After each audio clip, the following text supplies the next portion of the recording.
Welcome in. It's another edition of Prep Preview on CISN. I'm Trent Condon. We're powered by Fairway as we get ready for the first full week of playoff football here for the Iowa High School playoffs. Of course, last week it began in Class 4A. Just 4 games were on the docket, but we ramp up in a big way here tonight, and we'll have 4 games for you on CISN. Full video coverage on 3 of our matchups. It'll be Waukee hosting Linn-Mar, and one of those, Dar Danielson, will be on the call there. Also, Southeast Polk, they will welcome in Ames and their high-powered quarterback, and Taman Lipsey should be a fun one out at Southeast Polk High School, along with Dowling Catholic at Drake Stadium. They will welcome in Sioux City North there. Also bring you the audio coverage tonight with the game stream at Ankeny as they bring in Council Bluffs Thomas Jefferson. 4 games on the docket at CISN. That's not all, though. Lots more games across central Iowa here this evening. Really compelling one up in Johnston tonight as the Dragons welcome in Indianola. This one could come down to the wire. 2 teams with 3-4 records. Should be a good one out there. Class 3A, a lot of local teams involved in Class 3A. Have Dallas Center Grimes undefeated on the year. They welcome in Carlisle. Looking forward to that one. Bondurant Farrar, after their playoff victory last week against ADM Adel, now they have to go to Harlan. Good luck out there taking on the Little Cyclones in Class 3A. Winterset will be making their way over to Pella. In Class 2A, Des Moines Christians on the road as they go to Atlantic. Woodward Granger also makes the long road trip west over to Underwood, some of the other central Iowa games. But as we look forward here, we'll be hearing from the coaches getting ready for the matchups tonight. You'll hear a conversation with the coaches coming up in just a little bit, and just such an intriguing week of the high school playoffs and how it's going to play out. So if you're looking at the matchups this week and think you're missing something, that you don't have the bracket in front of you that you have in past years, no, you're not missing out on anything. What they're going to do after this round is they are going to create new pods. It's a pod system in place this year as they work down to 16 after tonight's games. Tomorrow, Saturday morning at noon, the new release will come out of the new pods. It'll be 4 4-team pods in each of the 6 classes across from 4A down to 8-man. And each of those pods then, the winner of those 4 pods will move on to the Unidome. They'll reseed it there. We'll have the semifinals and then the championship. So not a bracket that you're used to in the past. It does look a little bit different. And geography, a big part of that. What does that mean here in central Iowa? Does it mean that we're going to see the possibility of Ankeny, Southeast Polk, Dowling, Waukee, those teams collide early on, maybe even in Urbandale, who had a really nice season this year. Johnston had the upset earlier this season against Dowling Catholic. Valley, Ankeny Centennial, 2 teams still alive in the playoff run. Going to be fun, going to be a lot of great matchups, and we'll have them here for you on CISN. Taking a look at what we have tonight on CISN. On paper, probably 4 games that the home team are going to be big favorites in, but one that I want to keep an eye on is number 1, Southeast Polk. The Rams have been outstanding all season long. They have dominated opponents, and they've done it with a great offensive line, huge up front. Caden Proctor, the sophomore, just a huge group there. A running game led by Titus Christensen and a really good signal caller and Jackson Daly. They go up against an Ames team that has had their issues defensively, and I think the Rams are going to score, but how are they going to slow down Taman Lipsey? Lipsey this year over 1,000 yards through the air, nearly 1,000 yards on the ground. He is one of the top players in the country on the basketball hardwood, but a great football player too, and that is going to be certainly number 1 to keep an eye on that one coming up tonight with Southeast Polk welcoming in Ames. Should be a fun one. Dowling Catholic, what do we know about Sioux City North? Another team that's going to throw the football around. They have an outstanding wide receiver, quarterback that's put up good numbers this year. Maroons in a night that's probably going to be sloppy out there on the field. We'll see what the field turf at Drake Stadium is going to look like. It's going to be a possibility of a lot of balls in the air. We'll see how Dowling Catholic responds to that one. Waukee, an intriguing matchup as they welcome in Linn-Mar, one of the few East versus Central matchups that we'll get here in the opening round. Linn-Mar inconsistent throughout the year. Waukee at times has been inconsistent. Looking forward to that and seeing what Aaron Smith and the Warriors can do in their matchup. And our final one, Ankeny, the high-powered Hawk attack, goes up against Council Bluffs. It should be, on paper, a pretty easy victory for Ankeny, but we have seen this so many times in the past. Games are not played on paper. They are played on a football field. Anything can happen. Getting ready for it tonight. Coming up next, we're going to hear from the coaches as we prepare for opening kickoff across Central Iowa. It's Prep Preview on CISN. We're back with more here in a moment. Focus. To define what is most important and commit yourself fully. It's why at Fairway, only the best meat makes the cut. Our fresh fish is full of flavor, and our produce is picked with incredible care. It's why we have fewer aisles, greater savings, and the most personal service. At Fairway, our focus is and always will be giving you the best in meat and grocery. At MidAmerican Energy, we put our energy into making communities stronger, safer, and ready for the future. We support STEM education and community safety, special events, and economic development activities. We energize our cities and towns just like we have for decades, all to help make your community the place where you want to build your business, your legacy, and your life. It's another way we're obsessively, relentlessly at your service. Business owners, real estate agents, are you looking for an experienced, proven, and locally owned partner in Central Iowa for your commercial construction needs? Make it Roshan Corporation. Roshan Corporation will guide you through options to make your dreams a reality. Roshan, your general contractor who can build anything from small tenant improvement spaces to large-scale design-build projects. It's Roshan Corporation. Online at RoshanIA.com. If you can dream it, we can build it.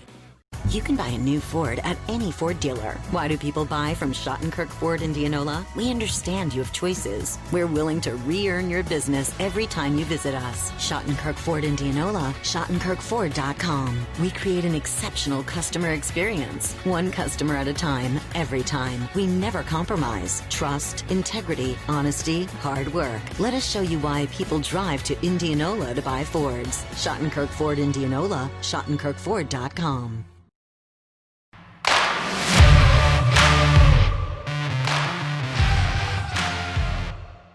Welcome back to Prep Preview on CISN. I'm Trent Condon.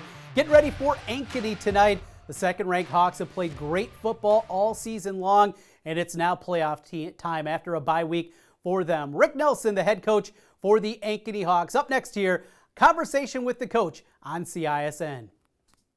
All right, Coach, welcome to the second season, a weird season. We're glad we're here. So this is one of those weeks where you're not supposed to have this type of weather till November. I mean, weather's not supposed to bother kids. Does it? I don't know. Maybe the 7 inches of snow the other day bothered them. I think they had fun. There was a lot of snowballs flying through the air. We did some snow angels. We practiced, the best we could. But that was really the only day. We shoveled the next day and got all the snow off. Had about 15 kids that came out. And so Tuesday was fine. Monday was just a little rough. There's quite a bit of snow on the field. That is part of the second season. Anything's possible. But you also have to keep the guys loose, keep them relaxed. You're playing a team that you've played already. And again, we're talking about kids. Coaches can look at things differently and remind them as many times, hey, that first game doesn't matter. How do you get their attention that this game matters? Well, there is no tomorrow. So you have to win to keep going. Our kids we have a pretty mature group of seniors that are good leaders. So I would be shocked, which I guess it could happen, that if our kids came out, flat or just uninterested, I would be shocked. But I guess that could happen. I don't see that happening from this group of young men. Well, yeah, this group, you have talked about the quality of these young men.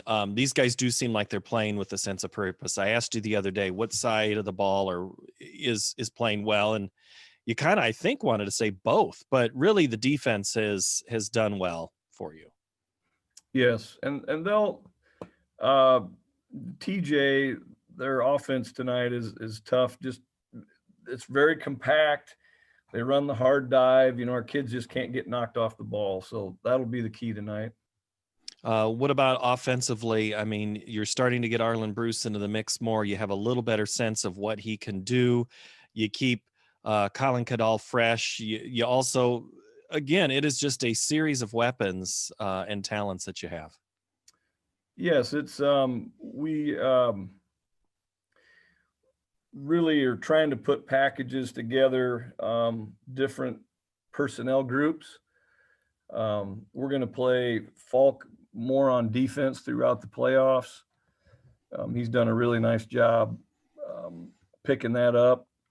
And so we'll do some things with Arlen and Condolf that going forward that I think will give teams a hard time preparing for us. But I think what we'll do today, we're going to be tonight, we're running our plays that we've always run, maybe a few different formations, but they're the same plays. Just a little different look, but for the kids, it's all the same. It's funny that you say you do the same things, or, you're going to add some new wrinkles. I get texts from people who are following your team from afar, who are like, it is so fun to watch those guys, meaning your team, because of those weapons. I mean, this is a special group. There's no doubt of talents, both the ones that we call a lot because they touch the ball and maybe the ones that make tackles. I mean, there's a lot of special guys. It's a very good class. I remember when these kids were ball boys, obviously they're really baby faced back then. And, but I don't know, you just kind of had a sense that, these kids are coming, and I'm sure with every high school program, you always say, oh yeah, our ninth graders are really good. And you just hope they stay together. Because sometimes kids, maybe they focus on a different sport, or, maybe, they lose interest. Maybe they're a little change in their personality, but this group is hung together pretty good. And I think that's what makes them special, and they play for each other. And I think that's when you have a good football team, it's team, not me. And that's this group of young men. Lastly here, you already mentioned the offensive challenge that TJ gives you. It's a different look. What else gets your attention from them?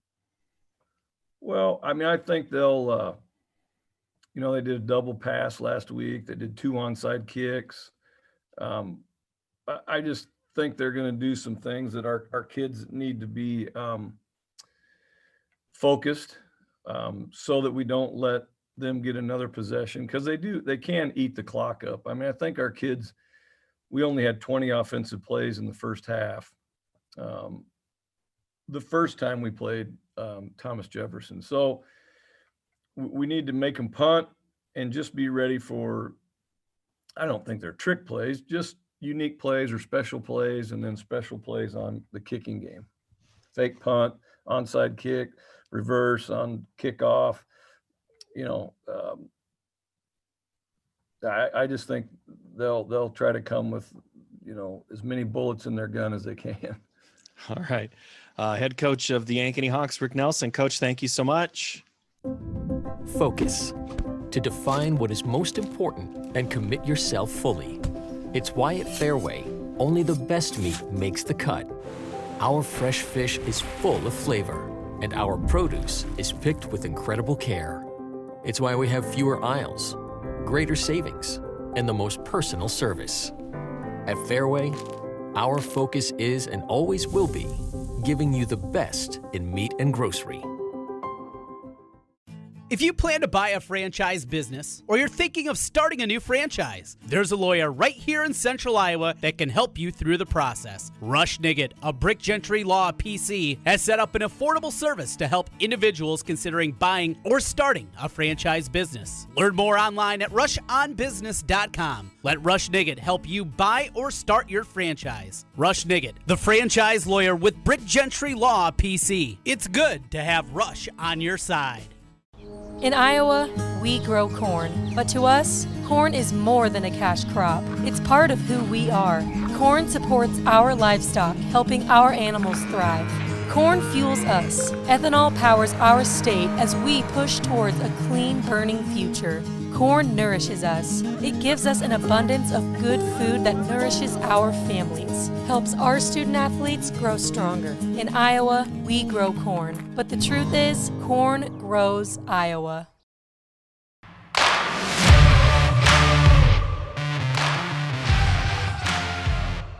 We continue with conversation with the coach. Let's hear from the other sideline as Ankeny gets ready tonight for their matchup with Council Bluffs. TJ, it is Brandt Anderson, the head man for TJ, as we ready for Ankeny and Council Bluffs. Thomas Jefferson here on CISN. Conversation with the coach, powered by Fairway. All right, Coach. Sometimes when you play that team for the second time in a season, that gives you an opportunity to both dissect the opponent and try something different, but you also have to look at yourself. What have you found in yourself and in your opponent as you prepare on this second time through?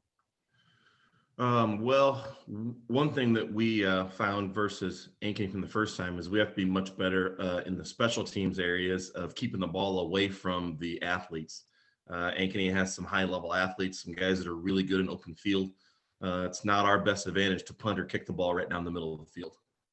That is one thing when you look at a team that has weapons. Is that one of the things that caught your attention the first time looking them on tape? Then playing them is their weapons? Yeah, it was definitely. We really could tell the size and athleticism from watching the film the first time we played Ankeny a few weeks ago. And then in the game, it stood out. Sometimes what you see on film doesn't show up in real life, and this time it definitely did. There's a big size factor, especially in the skill players. The line isn't necessarily big compared to the kids that we usually see, but in the skill players, there's a lot of size there, and that doesn't translate to a lack of athleticism as it occasionally does with skill players. Your guys, your offense is one that gets the attention of opposing coaches going, okay, it's not like this and it's not like this, but it's unique to you. Describe it for us, what we're going to see tonight. Well, it's called the double wing, and it looks like a really old school offense, and it really is, but it's relatively new. It was developed in the late 80s, so it's much newer than the I formation. It's much newer than the wishbone. It's much newer than any of those. I mean, probably the only thing that you would consider newer than the double wing would be the spread, which most teams run now. The spread is designed to create one-on-one opportunities, and the double wing, in a sense, is designed to stay away from one-on-one opportunities. Some coaches describe it as a fist fight in a phone booth. We try and keep all 22 players in as small a space as possible, because it does two things. One, it creates more open space that the defense is not in, that we can get into without a defender, as opposed to a one-on-one. You want open space against each other. We want to avoid that one-on-one matchup. And then the second thing is defenders are not used to playing 1 or 2 feet from a guy right beside them. You're used to having receivers spread across the field. And if I play linebacker or maybe strong safety, I'm used to having a 5 to 7 yard box that I'm in, and versus us, usually a linebacker's in about a 2-yard box before he bumps into the next guy. And as you watch film of defenses playing against us, it's, sometimes you'll see defenders blocking each other as much as us blocking them. So it really puts defenders in an uncomfortable situation if they're not used to. They don't play that way all year. Well, and as you said, the spread is kind of in vogue and lots of teams are playing it. They're all used to that. So when you do see something different, even if it was, say, the wing T or the misdirection offense that the old Ankeny used to run, now they run more up at Centennial. Right. That is something that always is, I think people in this area are used to seeing it. So yeah, that I like the phone booth analogy. That's a good one. Do you use that with the kids? A little bit sometimes, yeah. We just try and get that mindset of, hey, nobody does this. We're unique. Nobody else runs this. Nobody else wants to face it, and so that's an advantage for us right there. Is the teams have to adjust. It's a little bit the same mindset as when Division I college teams have to play the service academies. Mm-hmm. You only see that offense maybe once a year, and it's really hard to prepare for it in just 3 practices. Right. All season long. Talk about your offensive guys. Who are we going to see get the ball a lot tonight, and what should we know about them? Devin Bovee is a sophomore running back. He started for us last year as a freshman at cornerback, and we knew he had the ability to become a ball carrier for us this year. But he's really stepped up. He's become kind of relatively explosive for a sophomore. We're really excited about how he's going to develop down the road as he matures and becomes a little bit older, becomes what you usually consider a normal varsity player beyond that sophomore year. And then Austin Schubert is our quarterback. He's had to adjust his game a little bit this year. We did more spread things last year. We had some senior receivers that really paired well with him last year. This year we've gone a little bit back to the double wing and under center more, not nearly as much shotgun as we've used in past years. And he's had to adjust his game, but he's done that well, being able to change his game a little bit to match what we're doing this year offensively. Defensively, you got your hands full, as we mentioned earlier, but who are some of the guys we're going to see shine for you tonight? Well, Tristan Gray plays defensive tackle for us. He's been a big factor. He's a player. He came to TJ, moved to Council Bluffs. He's been playing in Omaha the past few years. And when the OPS schools didn't play sports, then his family, they started looking for somewhere else to play. So he moved to Council Bluffs and is playing for us this year. He's been a huge addition to us this year. That's gone a long ways. Austin Renshaw is our other defensive tackle. And he's really developed over the last half of this season as a good defensive tackle that makes a lot of plays up and down the line. When you get into the back end, Devin Bovee again playing corner. He's only a sophomore, but this will be he's wrapping up his second full season as a starter. And he's just become somebody that's solid back there. We've always been, or for a long time, we've been a man press coverage team. We try and, a little bit the same idea as our offense. We try and make the offense uncomfortable, try and make receivers uncomfortable. Receivers don't like getting bumped around. They don't like getting shoved and grabbed and pushed and all that. They like to be able to run their routes clean like they get to do in practice or like they get to do in 7-on-7. So we just try and annoy receivers. This year we've had to move away from that somewhat because, obviously when you play a lot of man press, that puts receivers in a chance to also have more opportunities to get free. And that's not something we want to do against the receivers that Ankeny has. So we made some adjustments on that. But Devin has been able to adjust really well to that as well. All right. Last thing, Coach, key to win tonight is what? The key to winning, number one, is the turnover battle. We got to win the turnover battle. That's not something we've been great at this year, but the last 3-4 games, things have gone our way much more. The second thing is special teams. We're going to have to get a big play in the special teams game, whether that's a return, a block punt, something like that. We're going to have to get some of those advantages and opportunities. And then we're just going to have to play, a nearly perfect game. We're going to have to play our game, not get involved in Ankeny's game. We're going to have to keep things really clean, and we're going to have to get, like I said, we're going to get a big play either defensively in a turnover or on the special teams. I hope maybe even both. All right, Coach Brandt Anderson, I appreciate your time. Thank you so much, Coach. Thanks. All right, Council Bluffs, Thomas Jefferson, and Ankeny coming your way in just a moment. This is CISN.TV. Focus. To define what is most important and commit yourself fully. It's why at Fairway, only the best meat makes the cut. Our fresh fish is full of flavor, and our produce is picked with incredible care. It's why we have fewer aisles, greater savings, and the most personal service. At Fairway, our focus is and always will be giving you the best in meat and grocery. If you plan to buy a franchise business or you're thinking of starting a new franchise, there's a lawyer right here in Central Iowa that can help you through the process. Rush Niggett of Brick Gentry Law PC has set up an affordable service to help individuals considering buying or starting a franchise business. Learn more online at rushonbusiness.com. Let Rush Niggett help you buy or start your franchise. Rush Niggett, the franchise lawyer with Brick Gentry Law PC. It's good to have Rush on your side. For all of your and your family's eye care needs, make it Elite Eye Care. Dr. Ethan Heisman, Dr. Heidi Bell, and Dr. Kelsey Sawatsky provide expert eye care close to home. From eye exams to contact lenses, eyeglasses to sunglasses, make Elite Eye Care your local optometrist. Set up your next eye care appointment with Elite Eye Care, 9250 University Avenue in West Des Moines, and online at eyedoctordesmoines.com.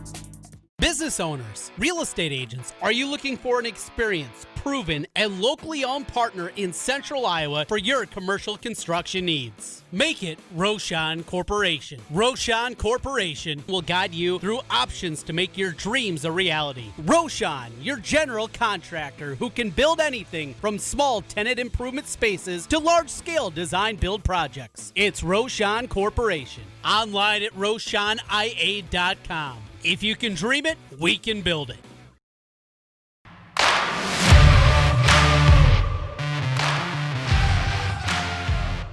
Welcome back one final time to Prep Preview on CISN. Trent Condon with you as we give you some final thoughts here in the round of 32 matchups. Let's start in Waukee. Linn-Mar comes in from the east side of the state. Linn-Mar inconsistent throughout the year. For Waukee, really more than anything, find a way to get the ball in the hands of Aaron Smith. He has been dynamic for them all season long. Can they get enough? That ground game has been good this year. And a night that's going to be a little bit sloppy out there, this is one where you're going to rely on the big uglies, both your offensive line and defensive line. Waukee, we'll see if they're up to the task tonight as they take on Linn-Mar in our matchup here on CISN. Also tonight, Dowling Catholic will welcome in Sioux City North. The Stars come in 3-4 on the season. They want to throw the football around. One thing to keep an eye on, the wide receivers, well, they know where they're going in routes. Defensive backs don't. They have to react. If it's a slippery track out there at Drake Stadium this evening, how difficult that's going to be for the Dowling Catholic defensive backs. How you negate that? A pass rush, and that's what Dowling Catholic has. Should give them a big advantage there, and we'll see the continued two-quarterback run out of Dowling Catholic and how that plays out here now that we're at playoff time. Dowling Catholic looking for another championship here after 7 in a row. Looking forward to getting it started tonight after a bye week for the Maroons. Also this evening, Southeast Polk, number 1, 6-0 on the year. They take on Ames. Taman Lipsey, one of the most outstanding talents in high school football. He's their quarterback. Keep an eye on them, but you know Coach Zelenovich and company, they're going to have a game plan. More than anything, try to keep him in the pocket. Don't let him get wide. Use that running ability along with the throwing ability that he has. That will be certainly number 1 for Southeast Polk. And in a wet night, they're going to rely on that big offensive line led by their sophomore tackle, Caden Proctor, big across, averaging 280 pounds. You can bet Southeast Polk, they are going to be leaning on that front of Ames, trying to run the football and control the line of scrimmage. Our final game tonight, it will be Ankeny. The Hawks come in ranked number 2 against Council Bluffs TJ. Big favorites here. We know about the weapons offensively, what they can do, and the defense can flex their muscle as well. Paul Yeager will have that audio call for you here tonight on CISN. Some other games happening in Central Iowa, or with Central Iowa interest happening, including Johnston, Indianola. I think that's the most compelling matchup. Probably our only real coin flip matchup that we have, at least on paper, this week up in Johnston tonight. We'll also have West Des Moines Valley. They have to make the road trip over, a long trip for the Tigers, as they will go over and face off against Council Bluffs Abe Lincoln.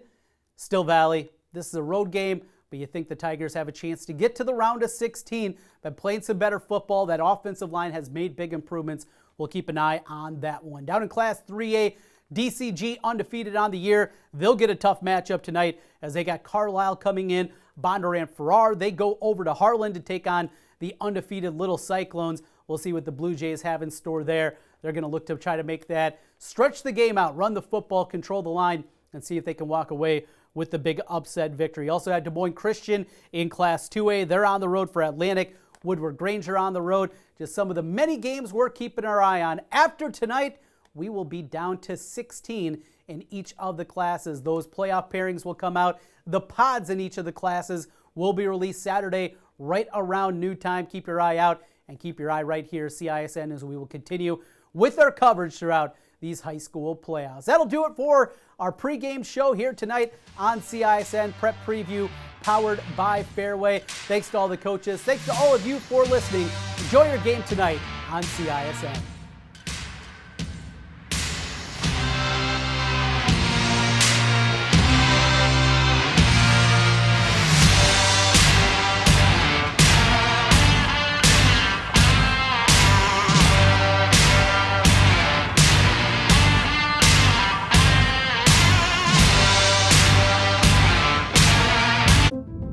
Focus.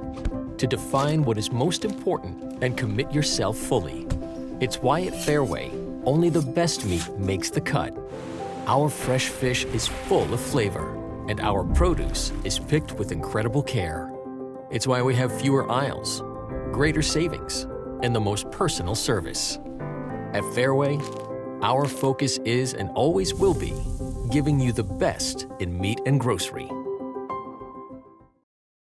You can buy a new Ford at any Ford dealer. Why do people buy from Schottenkirk Ford Indianola? We understand you have choices. We're willing to re-earn your business every time you visit us. Schottenkirk Ford Indianola, SchottenkirkFord.com. We create an exceptional customer experience. One customer at a time, every time. We never compromise. Trust, integrity, honesty, hard work. Let us show you why people drive to Indianola to buy Fords. Schottenkirk Ford Indianola, SchottenkirkFord.com. In Iowa, we grow corn, but to us, corn is more than a cash crop. It's part of who we are. Corn supports our livestock, helping our animals thrive. Corn fuels us. Ethanol powers our state as we push towards a clean, burning future.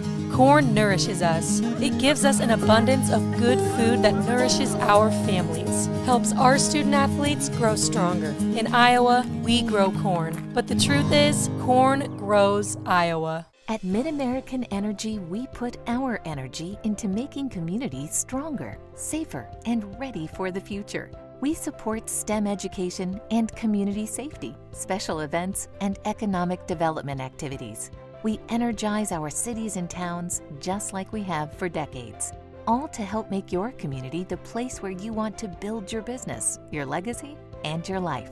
It's another way we're obsessively, relentlessly at your service. A pleasant good evening to you. It is time for the second season. It's high school football playoff style, round number 2. Tonight, the Ankeny Hawks playing host to the Council Bluffs Thomas Jefferson Yellow Jackets. Hello, everybody. From Ankeny Stadium, Paul Yeager, Tim Halbert, Jeff Brooks will be along with us momentarily. Tonight's game on CISN.TV is an audio game, so we are going to describe the action to you, and there's only one word we need to use tonight, Tim Halbert. Cold.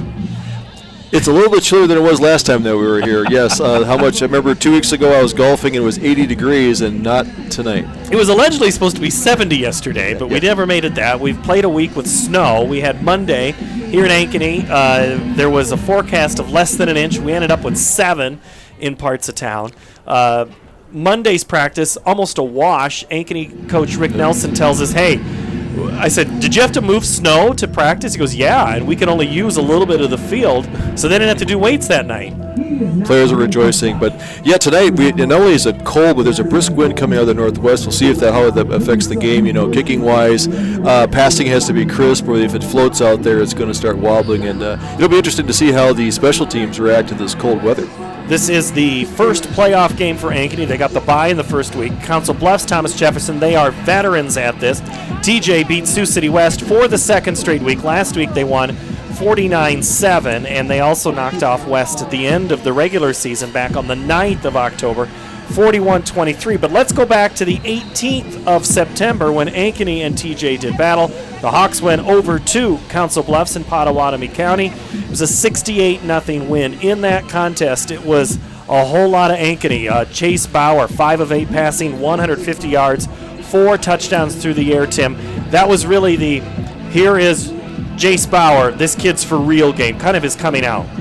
And he didn't have all his weapons. That was before that Arlen Bruce was eligible, so he was using his regular lineup, and now they've added some more weapons out there. So, yeah, that was a great game where he kind of showed that, I am also a passer, not just a runner, and he's really quite a talent. I still think he's one of the better quarterbacks here in 4A. And Colin Kadolf, 8 carries, 122 yards, and 2 touchdowns. Cade Summers had a catch. He had a 71-yard touchdown reception for a score. that night, 4 passing touchdowns. It was one of the things they're going to try to find out as the Hawks come onto the field right now.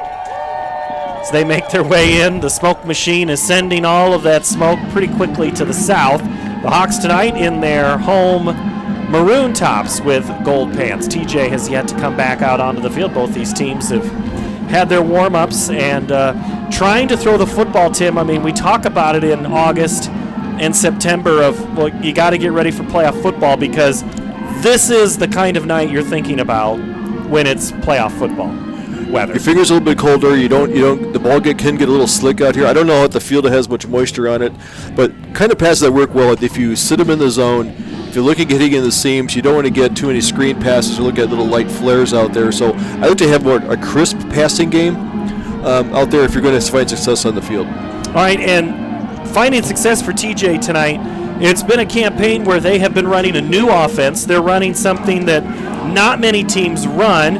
It is called, it's one where they just run the ball, and they try to keep defenses off balance. It's the opposite of the spread, which tries to isolate players one-on-one on an island and just hope you got better athletes. This is the double wing. It's a fairly new offense, but it is a very effective, the best phrase I've heard, and I've been trying to use it all day, fist fight in a phone booth. Yeah, that's what the coach called it. It was pretty funny. There's a lot of bodies on the interior. So basically, we sometimes refer to it as a 22 personnel, which means it's 2 running backs and 2 tight ends. They run out of a 2 tight end set.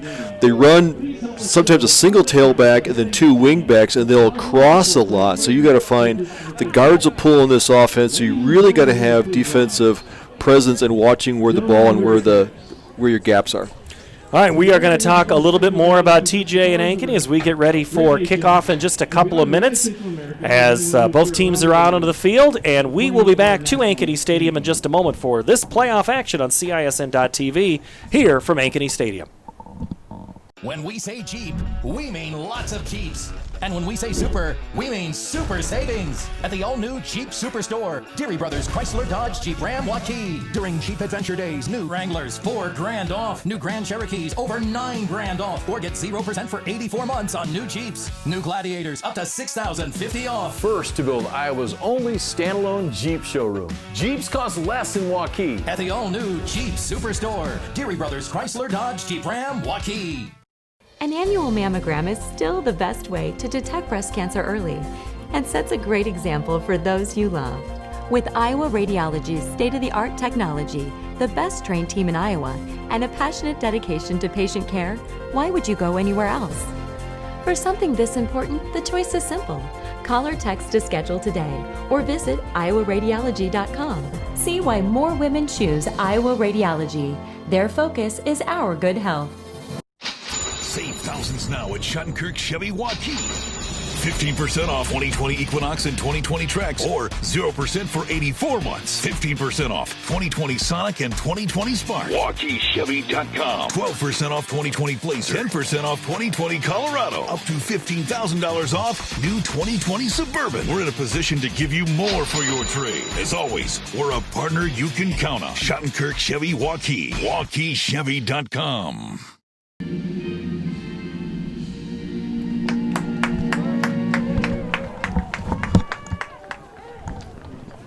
1 minute. We're live. We're live, everybody, here at Ankeny Stadium. That is our national anthem and our colors presented and played, and they'll march the flag from the south to the north here at the stadium with the AmVets post, as they have done the American Legion post all season long. A couple of minutes here to get you ready. Austin Schubert tonight is the quarterback for TJ. He is a junior, 6'3", 190-pounder.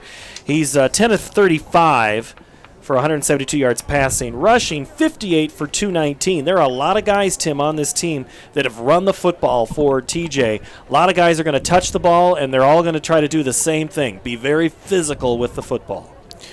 Yeah, I was watching him in warm-ups, and it looks like they have if they run the single tailback, it's that Devin Bovey. He's a sophomore, 5'9", 150. He looks to be the kind of the power back. Looking at Josh Whitelaw, number 33, will be in there. They do a lot of even Dylan Carmen is their fullback if they run the fullback.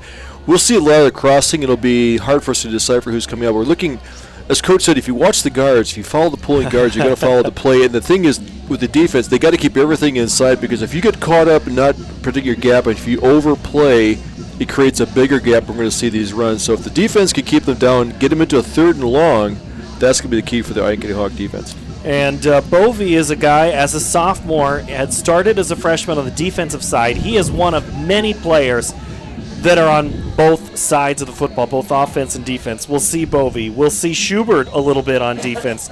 We'll see Adams. We'll see Tristan Gray. This is a team that is going to have to utilize a few amount of players to play a lot of positions. I see a lot of the offensive linemen are playing defensive linemen where they're too deep. They're rotating them out.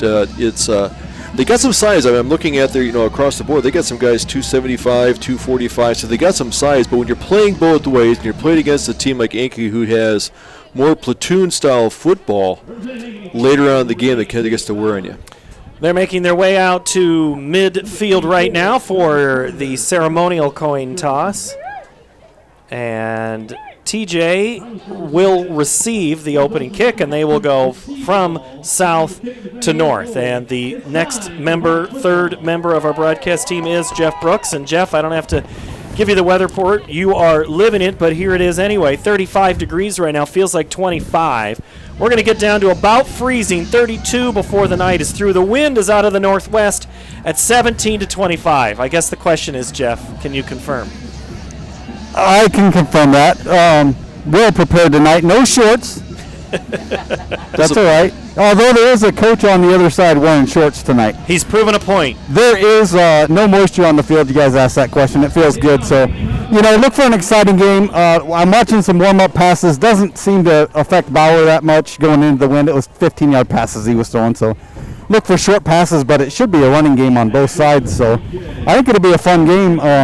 TJ, what are they going to do? What are they going to do different? There's got to be something up their sleeves maybe. I'm thinking trick plays, fake punts, onside kicks, They got to do something to change what happened up there last time. So let's see a good game tonight. All right, thank you, Jeff Brooks, down on the sideline all season long. Thank you so very much, Jeff. We're ready to tee it up here from Ankeny Stadium as we approach the 7 o'clock hour here in Central Iowa. Glad to have you here on CISN.TV. I'm Paul Yeager along with Tim Halber and Jeff Brooks down on the sideline. The Hawks will set the tee, and they will be kicking off from left to right in the maroon tops with the gold pants, the white numbers trimmed in gold with white helmets. TJ in the road whites, tops and bottoms, black numbers, orange trim, and the gray helmets with the yellow jacket.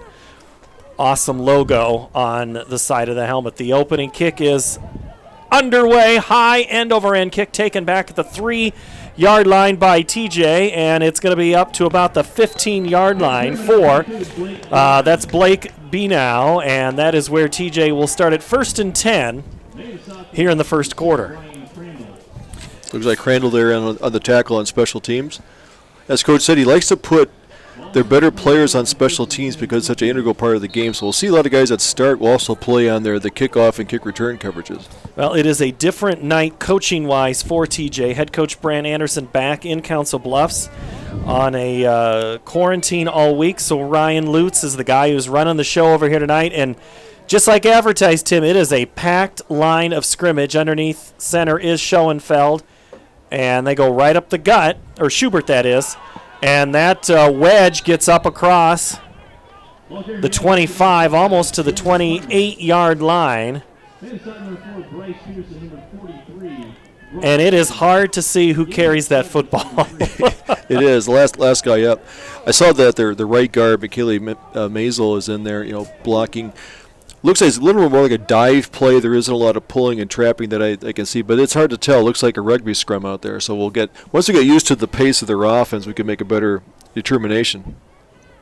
So right behind Schubert is Dylan Carmen, and he might be the guy that gets the handoff here. Let's see. They go in motion. Instead, they go to the man in motion, and that's the guy who returned the opening kick, and that's Blake Benow, and he is knocked down. Simonson as well as Bryce Peterson there for the Hawks. It'll be 3rd and 3, ball at the 28-yard line. That fullback or their tailback, the single back, is lined up about a yard behind the quarterback. So it's either a quick handoff to the setback, or that was like a mini toss back to the He's to the right slot back coming across the formation. And again, it is that fullback is not but 3 to 2 yards behind Schubert, the quarterback. And they go, again, toss, and this time it's going to be a first down. Devin Bovee gets across the 30 up to the 34-yard line. And slow to get up for the Hawks. We have a Hawk down, and it is... I don't know if it's Webb Tate. It's 88. 88? So it is Will Johnson. Will playing mostly in the place of Jackson Penningroth. Penningroth, in fact, not even in pads tonight. He is in sweatshirt and hat on the sideline. So as Will Johnson gets attended to, that could be an issue as... Looks like it could be his left ankle. We don't make presumptions on there, but sometimes right you get that caught, the right ankle. Yep. They're holding that right ankle and looking back up at the calf into the area. We'll take a quick break and get you back to live action. No score.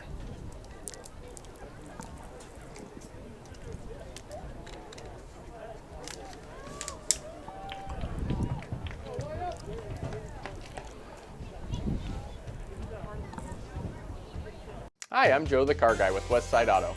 Without question, the COVID-19 pandemic created many disruptive changes in our lives. Some of us got sick, jobs and income were compromised, it was difficult to even spend time with family and friends. But one thing hasn't changed, and that's Westside Auto Pro's commitment to quality service, and that will never change. We're here to make sure you get maximum performance and reliability from your vehicle. So as we all move forward, keep Westside Auto Pros in mind. You've been through enough. We'll make sure your car is the least of your worries. 10:21 to go, first quarter. Ankeny and Council Bluffs Thomas Jefferson. No score here, first quarter. The Yellow Jackets have 1 first down, 4 offensive plays so far, and they've all been on the ground. The Hawks just sent Will Johnson hobbling off the sideline with the help of trainers. Looks like Sean Gavin is in there at the right end or out at defensive end position. So Gavin's been playing a little bit behind Timu, so curious to see that. That's one thing that Coach Nelson's been trying to do is rotate a lot of guys in on defense, and he might not have a choice here tonight. Schubert under center on first down. Sends a man in motion, but it doesn't matter. They go with the dive with Dylan Carmen, the fullback, 5'9", 185 senior, and Carmen is driven back. Brecken Manis, the tackle. So one thing Coach Anderson told us this week, Tim, is he said, one of the advantages we have with this offense is teams they don't have more than 3 or 4 days to prepare. Here's the difference with Ankeny. You've already played them. They've had that time to prepare. Advantage Ankeny then in that case, Tim? I think it should be. You wouldn't have to get used to the speed as much if you saw it only one time because you can't replicate the speed and then the depth of what you have with the handoffs and the fake handoffs.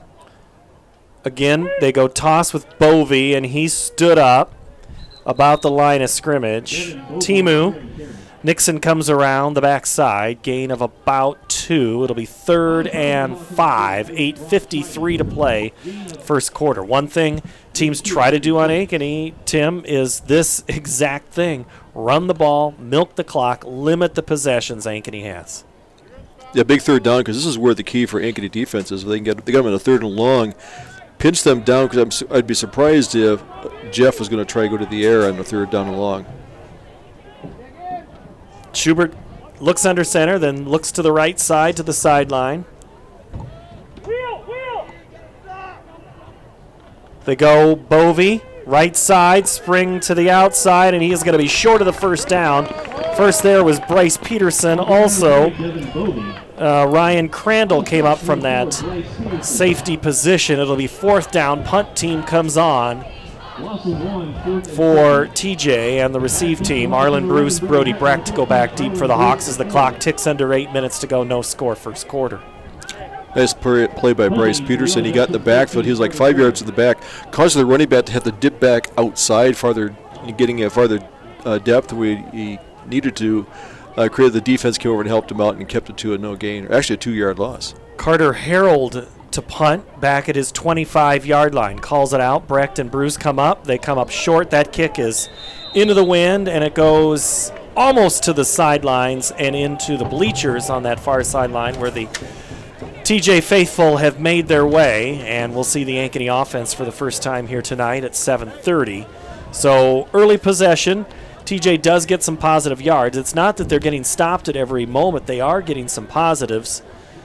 So they are moving the football. So let's see what this Hawk offense with Jace Bauer, Colin Cadolf, Weston Folk, Brody Brackton, Kate Summers in the skill positions. Up front, Justice Miller, Logan Curtis, Tyler Campbell, Antonio Espino, and Joe Kingston. Ankeny goes early. They're sending everybody out. 3 to the right, 2 to the left. Bauer alone in the backfield. Bauer looks to the left. He's going to throw to the right, down the sideline. He's got a wide open Arlen Bruce at the 2. Caught down at the 1. Arlen Bruce. The underthrew that if Bruce overran it. It's hard to say. It might be that Bruce's speed. I mean, they haven't played game speed in 2 weeks. Bruce down to the 1. Huge pickup for the Hawks on that play. That ball started at the 40, so it's a gain of about 39, Jeff. Did I get that right? 37. Math wasn't my strength. Bauer at quarterback. Cadolf behind him. They go Cadolf up the middle. Cadolf walks into the end zone. Touchdown, Ankeny. 2 plays, and the Hawks are in. The big one on the pass play, and then Cadolf cleans it up at the 7:03 mark. Number 39, Max Coleman, the hole. Number 2, Colin Riggs. We had a timeout. We will have a timeout in just a moment. Yes, okay. We'll keep it here. But that was 2 offensive plays and not much to even really talk about. I think they're curious to see how they run this 33 defense. You know, it's like a 3-3-5, or there's different names for it.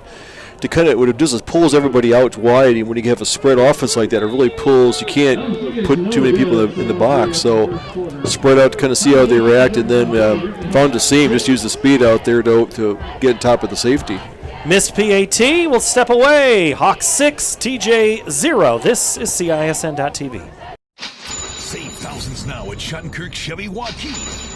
15% off 2020 Equinox and 2020 Trax, or 0% for 84 months. 15% off 2020 Sonic and 2020 Spark. WaukeeChevy.com. 12% off 2020 Blazer. 10% off 2020 Colorado. Up to $15,000 off new 2020 Suburban. We're in a position to give you more for your trade. As always, we're a partner you can count on. Schottenkirk Chevy Waukee. WaukeeChevy.com. A 37-yard pass from Jace Bauer to Arlen Bruce sets up a 1-yard touchdown for Colin Cadolf. The missed extra point, 6-0 Ankeny. Here in this second-round playoff game, we'll check in with Jeff Brooks in just a moment. It almost looked too easy there for Ankeny on that play as they try to get the right personnel back out on the field. We'll check in with Jeff Brooks. Like I said, in just a moment, I have to give him these warnings, Tim, because he's got all these layers on, and I'm not going to complain at all. And he's been awesome all year. Back deep for TJ is Bovey on the near side, and Bovey is going to take it at about the 5-yard line. He runs towards the right hash, tries to get to the outside. He does have a little bit of a seam, but he's going to run into Ryan Crandall at the 15, so a return of 5. And TJ will have their second offensive possession. Jeff Brooks down on the sideline. What do you know, Jeff? Yeah, hey, so a couple of things. Johnson on defense, Will Johnson, you know, they're still paying a lot of attention to him. It's not looking real good for him tonight as far as coming back, but I don't want to speculate. He's fumbling with his pads right now. On the Ankeny offensive side, you know, really they have been the benefactor of more bad punting situations this season than I can remember in years. I mean, thinking back to Johnston and Indianola, you know, 2 weeks ago, short fields, touchdowns. That was a blown defensive coverage. That safety wasn't even over on Arlen Bruce, so it's a good offensive start for Ankeny. Toss to Bovey, and then he doesn't even get back hardly where he catches the ball as Gavin and Simonson combine on the tackle. Loss on the play. It'll be second down and about 15. Typically, Ankeny has gone with their 3-4 defense, but this one here, to kind of when they have that packed in, that 7-man front with the double tight end, they're coming up with a 4-man front playing a 4-3 defense and scraping off. The corners are basically lined up outside the linebackers. So really creating all this, funneling everything in and letting the defensive players go. Carmen is behind Schubert. They go Bovey in motion, and then Schubert's going to keep it run right side on the option play, and he's stopped right away. Barely back to the line of scrimmage, getting off the pile last. Simonson also, that's Tamden Webb Tate. So it'll be 3rd down and 14. TJ needs to get up to the 25 to keep this drive going. 5:45, clock rolling here in the first quarter. When you see your defensive linemen making a lot of tackles, that means they're getting off their blocks right away and they're getting in the backfield and they're causing a lot of havoc that way. You aren't relying on your linebackers to scrape. So it's a good sign there that they're starting to get used to the tempo. They're reading their assignments quite well and they're shooting the gaps. Chido right over the ball with Simonson there in the front, and they go the dive up the middle, and it does get past the 2 D linemen for a moment, but stopping the play is Simonson, and that's Timu, as Dylan Carmen was the ball carrier on that play. 4th down. Give him 3, maybe 4 on that play. Still 4th and 11. Bruce and Brecht stand at their own 35 to receive the kick, as Carter Harold stands this time at his own 1-yard line.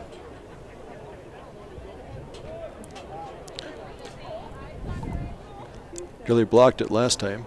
High snap, roll to the right. That kick is partially blocked, or at least it went through one hand and disrupted the path. It's going to roll dead at the 25-yard line in front of Brody Brecht. So it's a punt of about 26 yards, 24 yards from where he physically kicked it. I saw Reed Johnson was in there. Last time he barely almost got a hand on it. I'm also looking at, I don't know if Sean Gavin was in there. I'm trying to see who the other player was. They got close to getting a hand, and one of those two got a hand, but just partially blocked, got some forward motion. Once again, brings the Ankeny Hawks. This time they're at the 25-yard line. Great starting field possession. The Hawks have had that a lot of games, just like Jeff was talking about those punts. It's led to good starts on offense. Colin Kadoff up the middle, goes to the right hash, heads to the corner of the end zone, touchdown! Colin Kadoff, 25 yards, and another score for the Ankeny Hawks. Logan Curtis dancing around there. He goes, I got that block, and he loves it when the running back runs off him. Runs upfield, so good blocking out there. Curtis and Campbell have done a really great job this year, just getting on their blocks, and then Kadolf just does the rest. Third offensive play results in the second touchdown for Ankeny. That's a pretty good percentage to start this contest. 4:28 remains here in the first quarter. Going for 2 because they missed the extra point.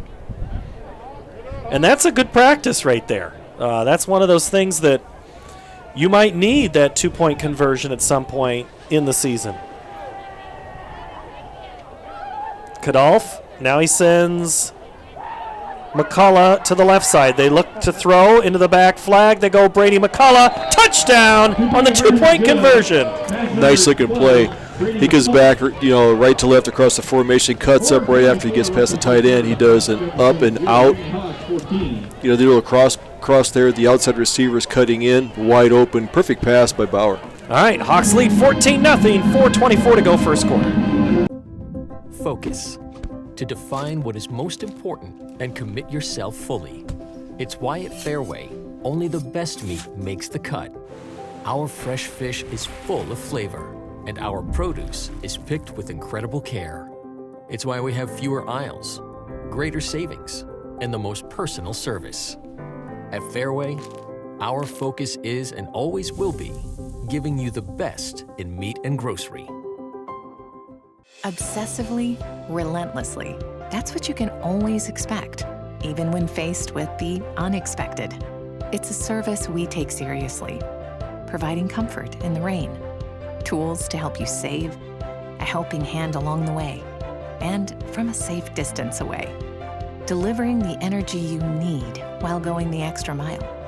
Regardless of the times, our team remains committed to you. Colin Kadolf, 2 touchdown runs, one of 25 yards. Hawks lead 14-0. The kickoff is 4 yards into the end zone for a touchback. Jeff Brooks is down on the sideline. Jeff, what do you know? Well, I'm going to make my way over to the other sidelines to see what we can assess on that side with the Council Bluffs kids, and they got to figure something out. Get this ball past midfield. I know they're going into the wind now, but that shouldn't factor on with their offense.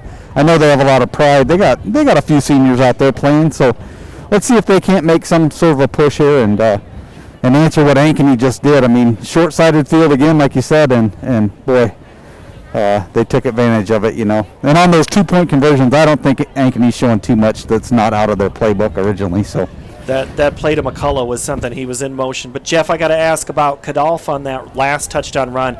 It didn't look like that there were many hands on him. Is that accurate? Yeah, there were. He got brushed on a couple of times. It was some arm tackling, and it looked like he was going to stumble down there, you know, around the 5 or 10 yard line. Regained his balance and then just took it in from there. So, all right, Jeff Brooks down on the sideline. Thank you for that update. 4:17 to go. First quarter, Ankeny 14, Council Bluffs Thomas Jefferson 0. Third offensive possession for TJ. They go up the middle on the dive, and that wedge just gets on a truck and it's going to pick up almost 5 yards. And I think it was Carmen that got it on the dive.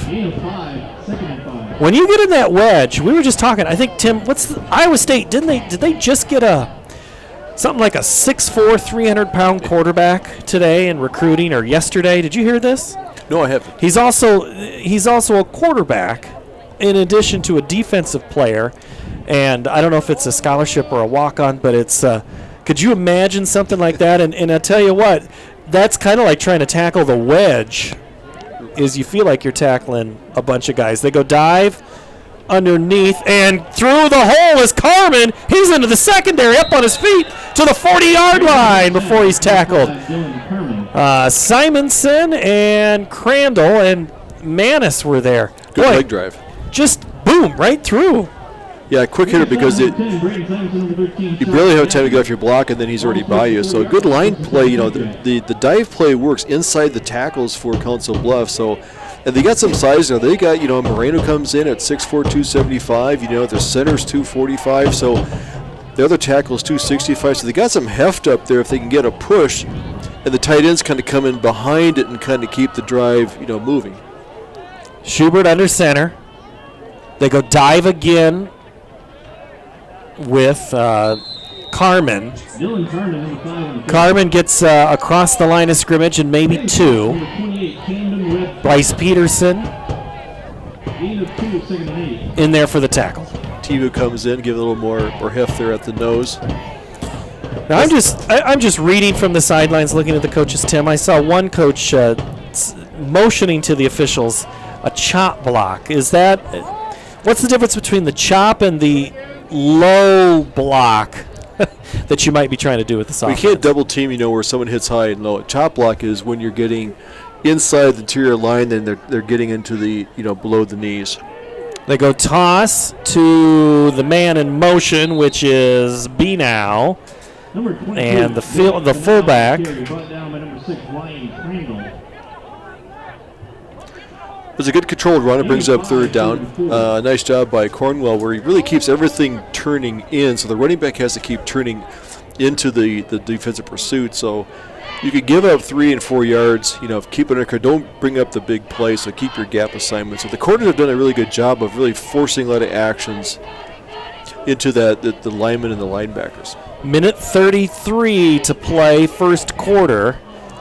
Thomas Jefferson with their best field position is there at the 45-yard line. They go B now again. He dives in, and then he's hit at about the 47-yard line. Ryan Crandall, Bryce Peterson, or Will Cornwell up there. And it's going to be 4th down and about 2 for TJ. Field position game right now, that would be, if you don't get another yard, that'd be the worst field position Ankeny's had in this first half. So I think they're absolutely going for it. Schubert gets the call from the sidelines. Look for Dylan Carmen to get the football here. He has been a load to stop so far. Or they'll try to draw them offside.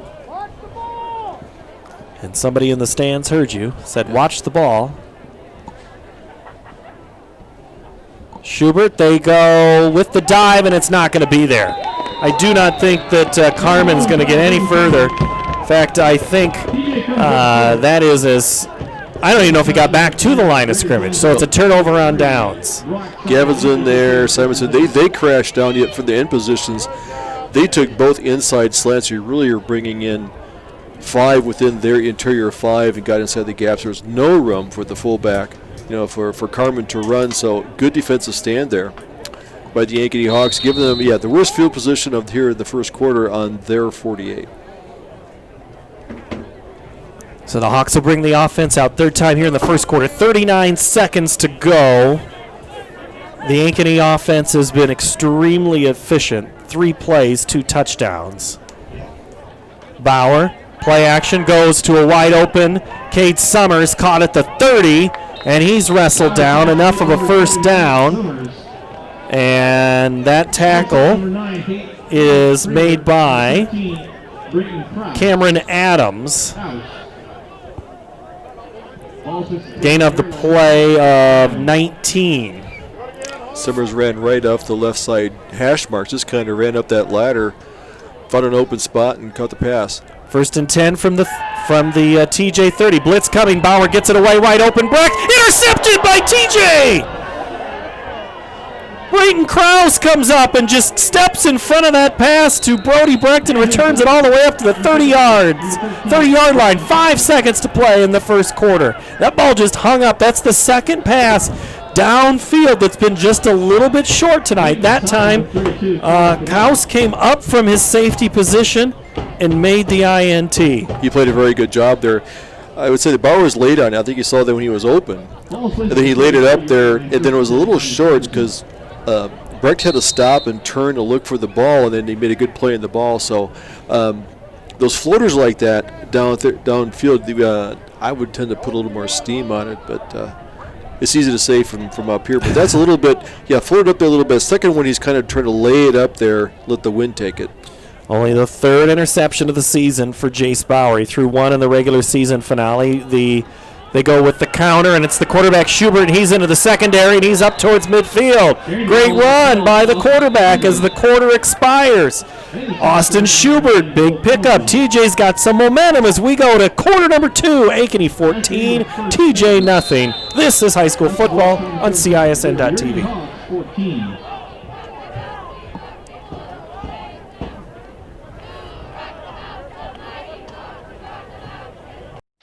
Save thousands now at Schottenkirk Chevy Waukee. 15% off 2020 Equinox and 2020 Trax, or 0% for 84 months. 15% off 2020 Sonic and 2020 Spark. WaukeeChevy.com. 12% off 2020 Blazer. 10% off 2020 Colorado. Up to $15,000 off new 2020 Suburban. We're in a position to give you more for your trade. As always, we're a partner you can count on. Schottenkirk Chevy Waukee. WaukeeChevy.com. In Iowa, we grow corn, but to us, corn is more than a cash crop. It's part of who we are. Corn supports our livestock, helping our animals thrive. Corn fuels us. Ethanol powers our state as we push towards a clean, burning future. Corn nourishes us. It gives us an abundance of good food that nourishes our families, helps our student athletes grow stronger. In Iowa, we grow corn. But the truth is, corn grows Iowa. The Ankeny Hawks lead the offensive scorebook 14-0. Yardage, it's 56 passing, 26 rushing for a total of 82 yards. Bauer is 2 for 3 and an INT for 56 yards. He got a bunch of them on the first offensive play. And passing for TJ, yet to complete a pass, yet to throw one, but they have rushed it for 57 yards. It's been an impressive running attack here as we get ready for quarter number 2. Carmen, 7 carries, 35 yards. Schubert, 2 carries, 14. And he got almost 14 on that last play of scrimmage, from scrimmage before the quarter ended, Tim. And that's a lot where that misdirection is going on, going to the fullback, going to those wingbacks. as the players start watching them, start keying on them a little bit more, it opens up for him to kind of tuck it back in, take it upside. He's a good-sized quarterback. He's a 6'3", 190-pound junior. And has got some nice, cutback speed, got a first down, and they're right in front on the 48-yard line, right before the midfield stripe. We'll have other scores after this play.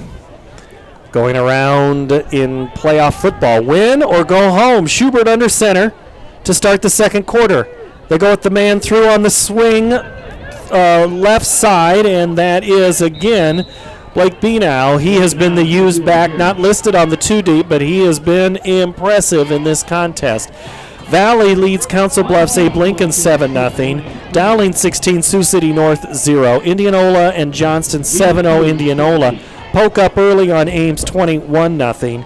Waukee has kicked a field goal on Linmar 3-0. No score yet that we've been able to find with Centennial and Sioux City East and Marshalltown Urbandale. Other 2 games that we're watching around the area tonight. Jeff Martins, thank you very much for the stats and scoring updates. Here it is 14 for Ankeny, 0 for Council Bluffs Thomas Jefferson.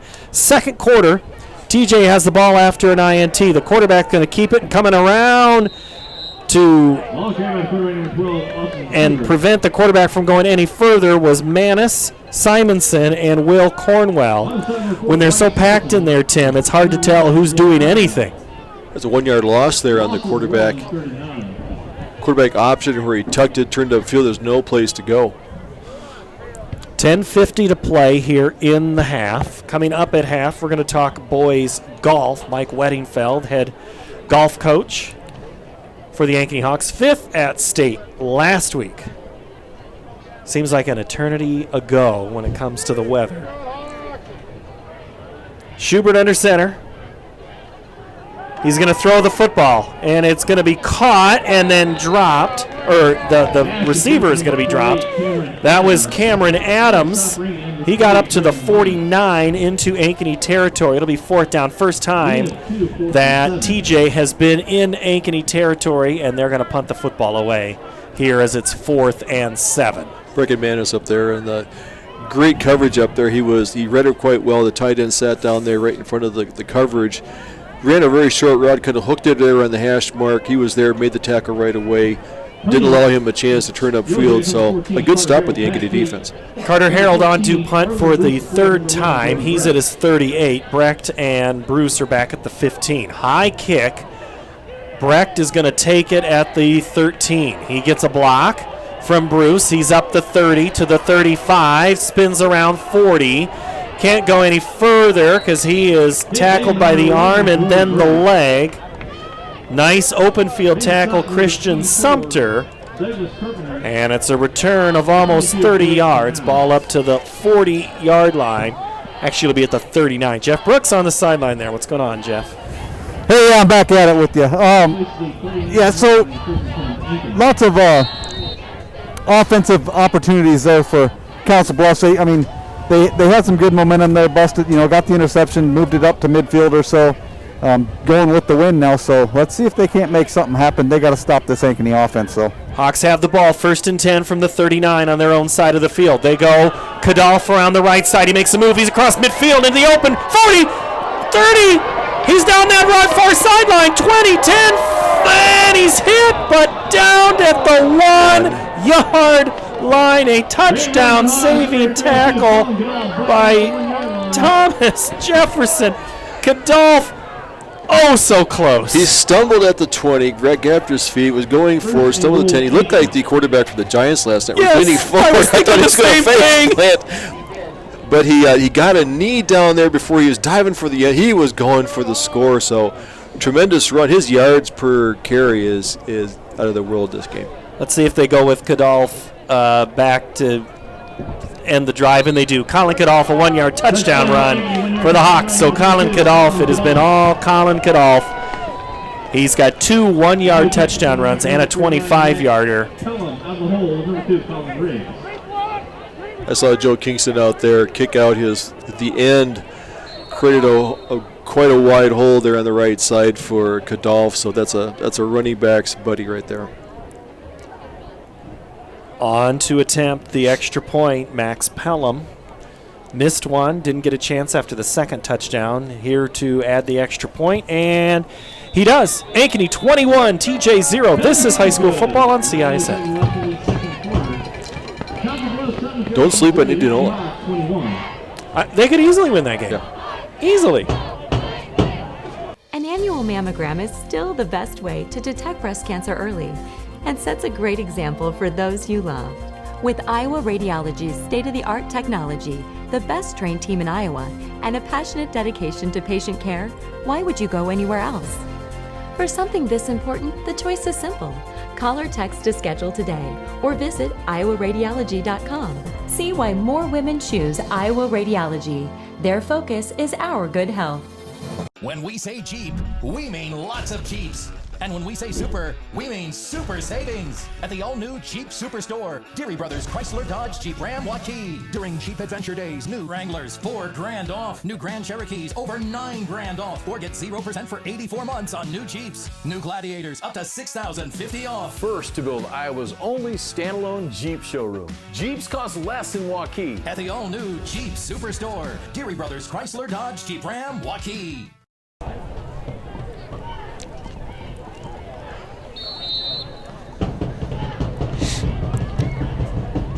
Colin Cadall, 4 carries, 87 yards, 3 touchdowns. 3? 2. 3. No, two. 2 touchdowns and it's an impressive night for Colin Cadall. He has all 3 of the Hawks scores. It's a short kick. It's going to bounce at the 15, picked up, and then promptly dropped after a 2-yard return as Benau. And TJ will have another chance at it. Jeff Brooks down on our sideline tonight. Cadolf, all 3 touchdown scores. Colin, that last drive, that's a good run, though, he had, isn't it, Jeff? Yeah, absolutely. And everything they've been doing has been based off running to the right side of their offensive line and attacking that side of the defense. And that's where he has gone, I don't want to say untouched, but not hit hard at all. So Council Bluffs really needs to shore that side of the defense up and maybe get some help over there, maintain their gaps, and get off the blocks. So anyway, here goes Ankeny on defense. TJ has the football, 1st and 10 from their own 18-yard line. They go counter Benau, and then he is stopped, not even back to the line of scrimmage. Brecken Manis. Or no, that is Sean Gavin. Gavin stepping in. I have Gavin written now down on my board 3 different places, and I still can't get his number right at the right time, Tim. Nobody plays defensive end behind Simonson, but with Will Johnson now, he's stepping in. Really kind of moving in. He's playing more of a defensive end because they're playing a 4-man front, so he's playing that quite well. He's adding another layer there. Really 3 good defensive ends, with Simonson, Gavin, and Webb Tate rotating. 2nd down, 14 to go for the Jackets. They go right up the middle with the dive to Dylan Carmen. He's hit right at the line of scrimmage. Again, a host of Ankeny tacklers. That is Brecken Manis, Chido, and then Bryce Peterson. 3rd and long again. After that, there's been a couple of drives TJ's been able to get it close, but I think, Tim, you had said that when the defensive line can get through in a hurry, they've been able to do that, but now we're starting to see those edge players get behind the line of scrimmage. Playing, the buck position is Webb Tate, so you're looking at 4 down linemen, then with the linebacker, you're really bringing up a 5-man front. They go up the middle. Wow, what a hit there on Bovey. And Bovey gets up to about the 17, well short of the 1st down. It's going to be another punting situation for TJ. 4th punt of the game. Brecken Manis did a nice job laying some lumber in there, stopping that, because he had a little bit of daylight in there. So really in 3 plays, they have -1 yard, and it now brings up the punt game. See if they will bring the rush on again here from the left side.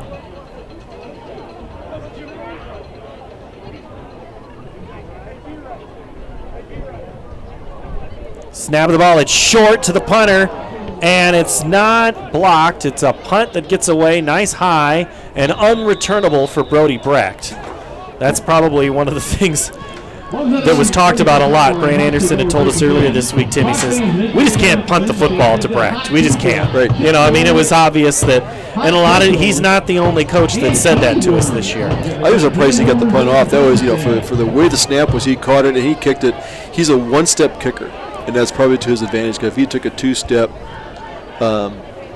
it'd be back in the end zone. So good job by Harold back there getting the punt off. And it really was about 3 men rushing in there. So 21-0 Ankeny leads, 6:43 to go, second quarter. This game is on CISN.TV. We have 3 other video games if you want to watch tonight. So if you're listening to us on audio, our officiating crew tonight, Michael Hansen is our referee, Todd Waddell the umpire, Ronnie Weedman is the head linesman, Tony Nelson the line judge, and Craig DeDecker the back judge, as they have called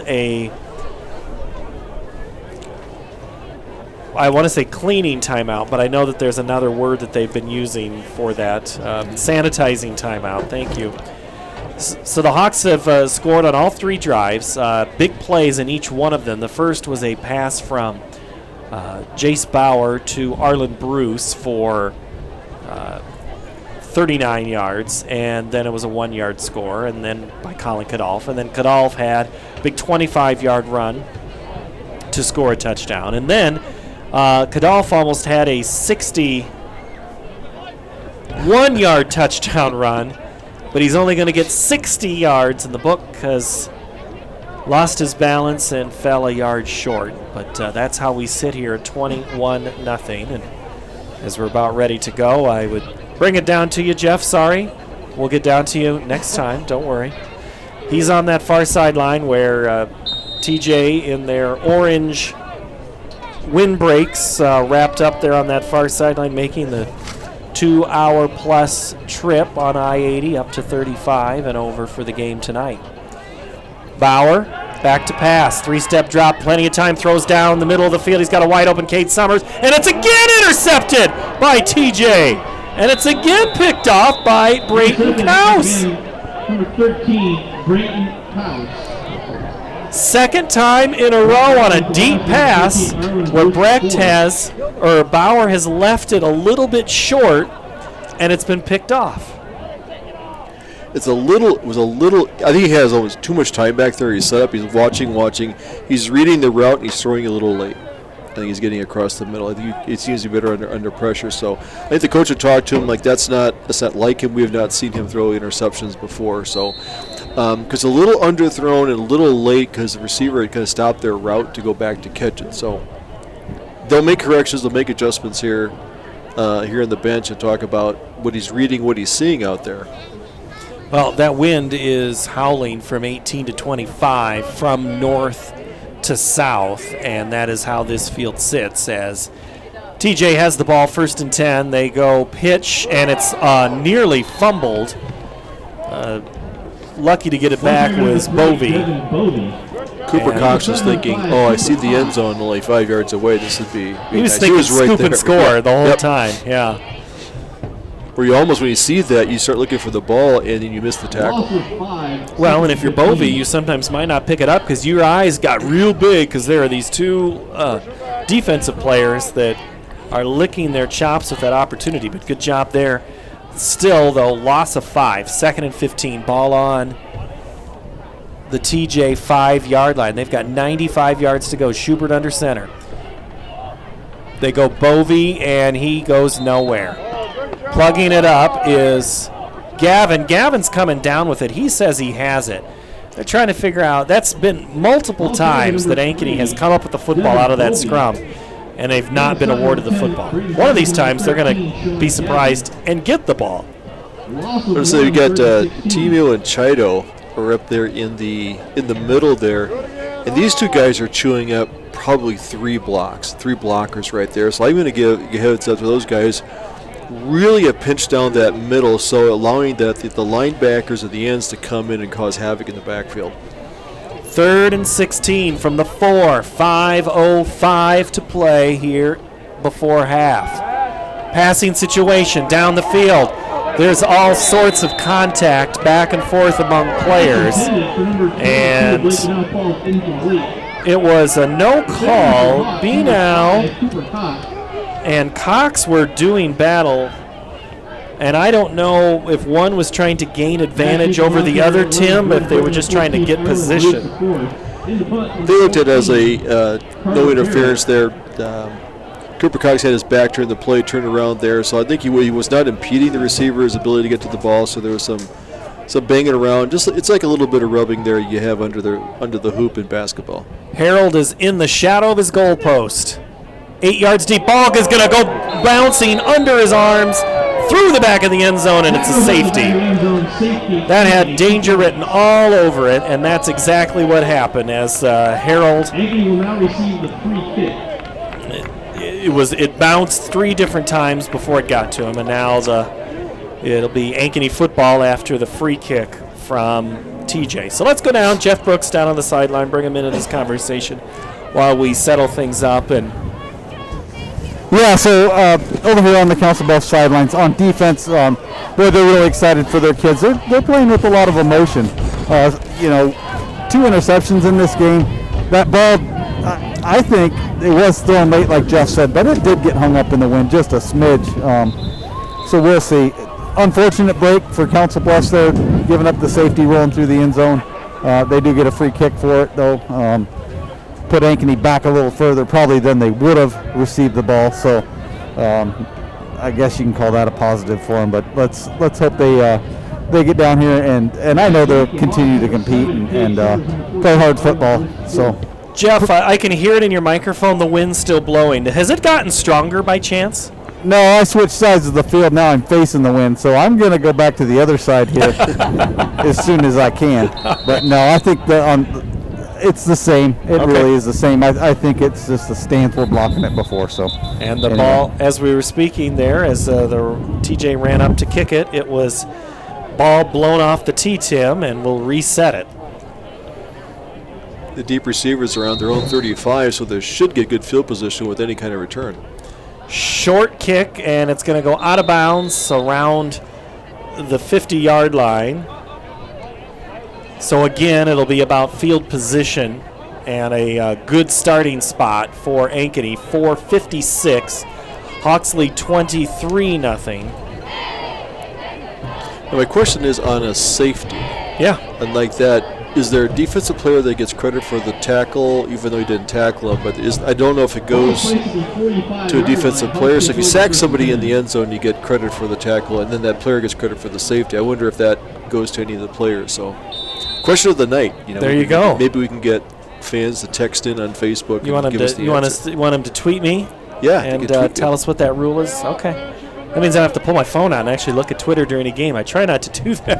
4:56. I'm distracted enough. They go Colin Kadolf up the left side. He's at the left hash. He's at the 30, 25, near sideline 10, 5. This time he's into the end zone. Touchdown, Colin Kadolf. 45 yards and a score.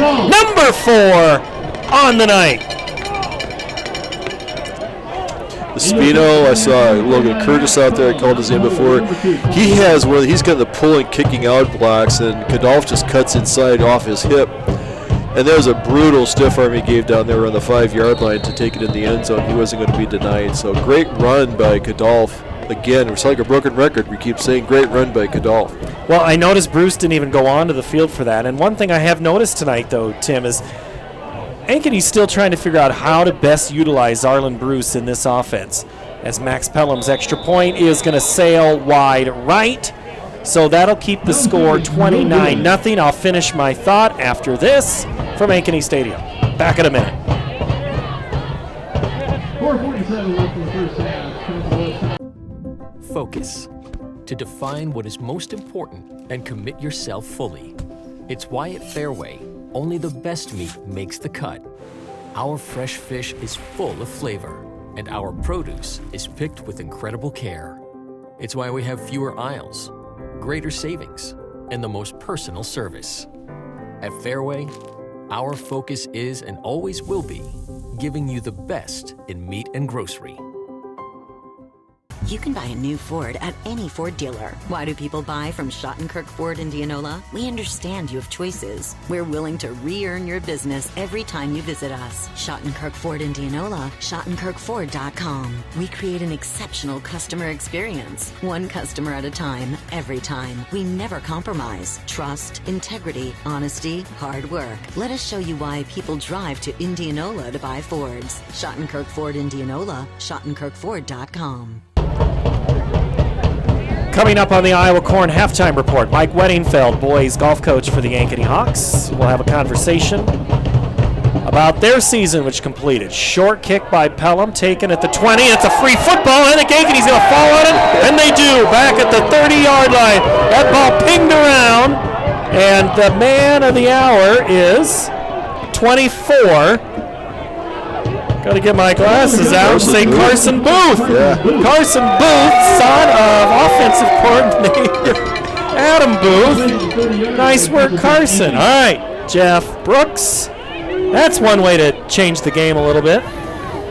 Yeah, definitely back in the favor of Ankeny once again. You know, great heads-up play there. Carson made an awesome play there, jumping on that ball. I mean, on that kickoff, it looked like it just stalled in the air, and the Council Bluffs receiver on that play just hit him right in the middle of the chest instead of his hands, and boy, another break for Ankeny. Let's look for Bauer. They're going to throw to Bruce out of the backfield on the wheel. 30, 25, spun around and then dropped out of bounds by Austin Schubert, the two-way playing quarterback and also secondary player. Bruce is going to pick up about 7. It'll be 2nd and 3 for 35. That's a good play to get a little play action there, get Jace Bauer to kind of get his feet back under him, get a little rhythm back in his passing game, throw something short out there. Bruce is wide open, hit him in stride, so it's a good short, controlled passing down. Bauer back to pass, throws again, same play, this time to the other side. Bruce makes a man miss, gets to the 20, shakes and bakes his way down to the 15, gets a first down. He is out of bounds. Brought down by number 3, Devin Bovey. Bovey, the tackle for the Jackets. So now the clock moves as they get the chains set. He did not go out of bounds. They stopped it to move the sticks. 29-0 Ankeny. McCullough comes in for Bruce. 3 receivers to the left, 1 to the right. Kadolf is in the backfield with Bauer, who stands in the gun. Fake, they throw, deep corner. Cade Summers, touchdown! Summers, 15-yard touchdown pass from Jace Bauer, and the Hawks lead 35-0. Into the point after number 39, Max Pelham, number 2, Colin Riggs. He was looking Summers the whole way there, Tim. Brett was lined up wide to the left. What he did is a little curl route back in, brought the corner in. The kid created that gap between, Summers and the safety. He went back there, and then but much better pass by Bauer. He put a little more on it, went deep over the top, dropped it in there, touchdown. Pelham to add the extra point. The kick is up, and that one is again wide and to the right. No good. It'll stay 35-0. Continuous clock when we come back in a minute. In Iowa, we grow corn, but to us, corn is more than a cash crop. It's part of who we are. Corn supports our livestock, helping our animals thrive. Corn fuels us. Ethanol powers our state as we push towards a clean, burning future. Corn nourishes us. It gives us an abundance of good food that nourishes our families, helps our student athletes grow stronger. In Iowa, we grow corn. But the truth is, corn grows Iowa. At MidAmerican Energy, we put our energy into making communities stronger, safer, and ready for the future. We support STEM education and community safety, special events, and economic development activities. We energize our cities and towns just like we have for decades, all to help make your community the place where you want to build your business, your legacy, and your life. It's another way we're obsessively, relentlessly at your service. Well, they didn't do a running play that time to score, but it was a passing play for Ankeny. Same result, touchdown, Ankeny 35, TJ 0. Bauer 3 for 3 in that drive. He has thrown 2 interceptions. And that's probably what he's going to remember about, I can't leave it short, or I can't leave it. But here's the thing, there's a lot of nights before this football goes indoors, so we could have many games like it. Again, short kick goes sideways. That's a live football. TJ falls on it at about the 27. I think the up back there didn't realize he had to fall on it. There was a little more sense of urgency again. It was a low kick, hit the ground, and then it spun and took a 90-degree turn, so it was came towards the sideline, which is where our Jeff Brooks is. Let's check in with him quick. Hey, so I think the extra points for Ankeny, that wind is really affecting him. And you're right, he was trying to punch the ball instead of just kicking it and more of a line drive style. And that's what he did on that kickoff too.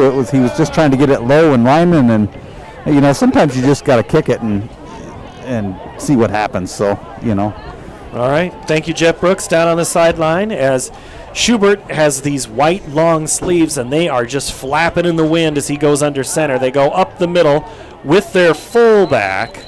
Looks like Whitetail or Whitelaw is in there at fullback, I believe number 33, if I'm getting it right.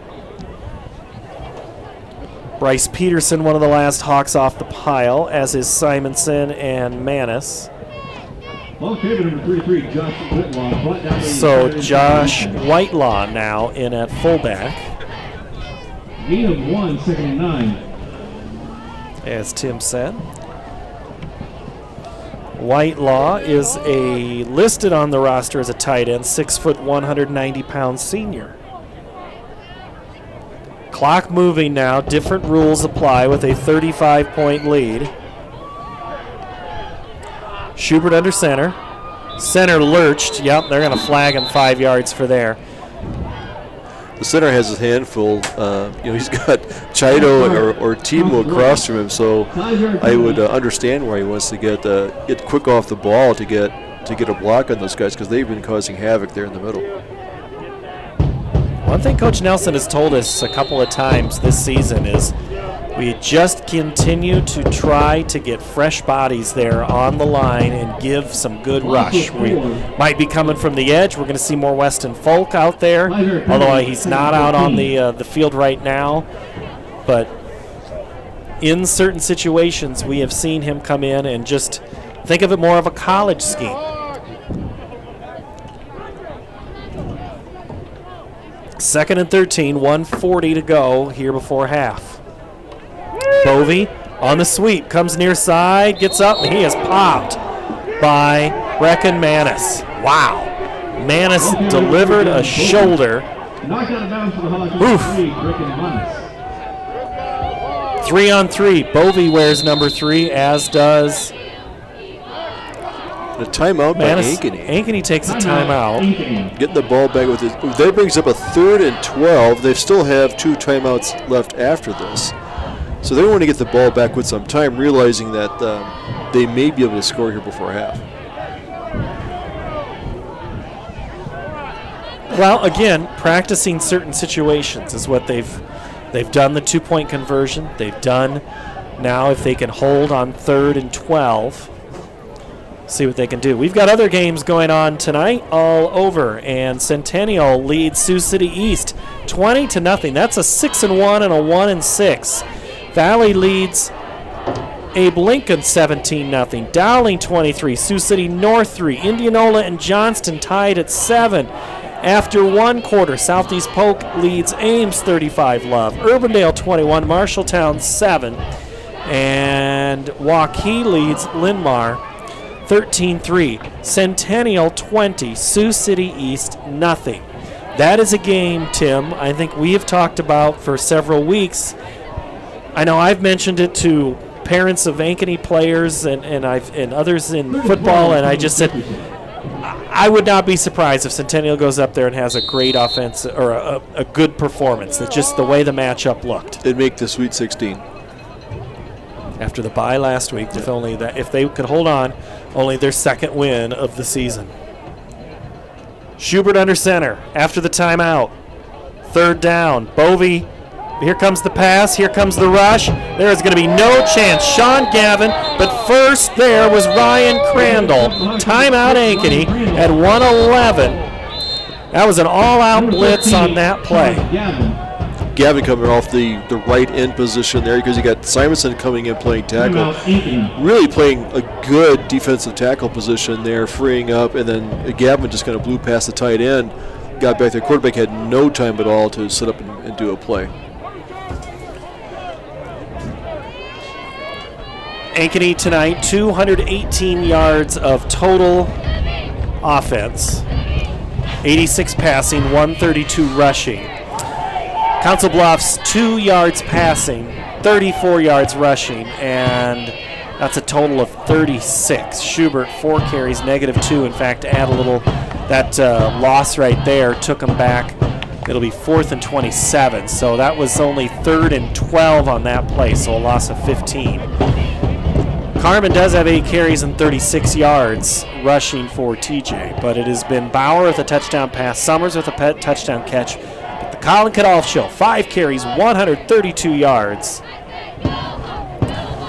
And an impressive first half. So now, Ankeny comes out. Again, Harold is going to be in his own end zone, this time only 4 yards deep. The last time he punted, it went under his hands for a safety. See if they can get it to him this time. Short kick again. That punt gets away. Gavin almost had a hand on it. Hangs up for Bruce, taken at the 44. Bruce around to the right side, tries to get to the outside. He does. 30, there's a penalty flag on the play. 35 now down to the 20, 25-yard line. That official threw a penalty flag from the far sideline. That most likely a hit that happened a good 20 yards from him, if it's the penalty that some are thinking that it might be, including me. I think he didn't have his hat. He took it more from the side, didn't get his hat in front of the player enough. And from an angle, when you're on the field there, it looks like it's, I mean, he had a good block. I can see the angle from the official. He's looked like it was a push in the back. Well, and they are huddling. The officials are at the 20-yard line. Michael Hansen says personal foul. It is against Ankeny. With player safety in mind, they're going to, when there's any doubt, they're going to throw the flag. So I see that being, happening there.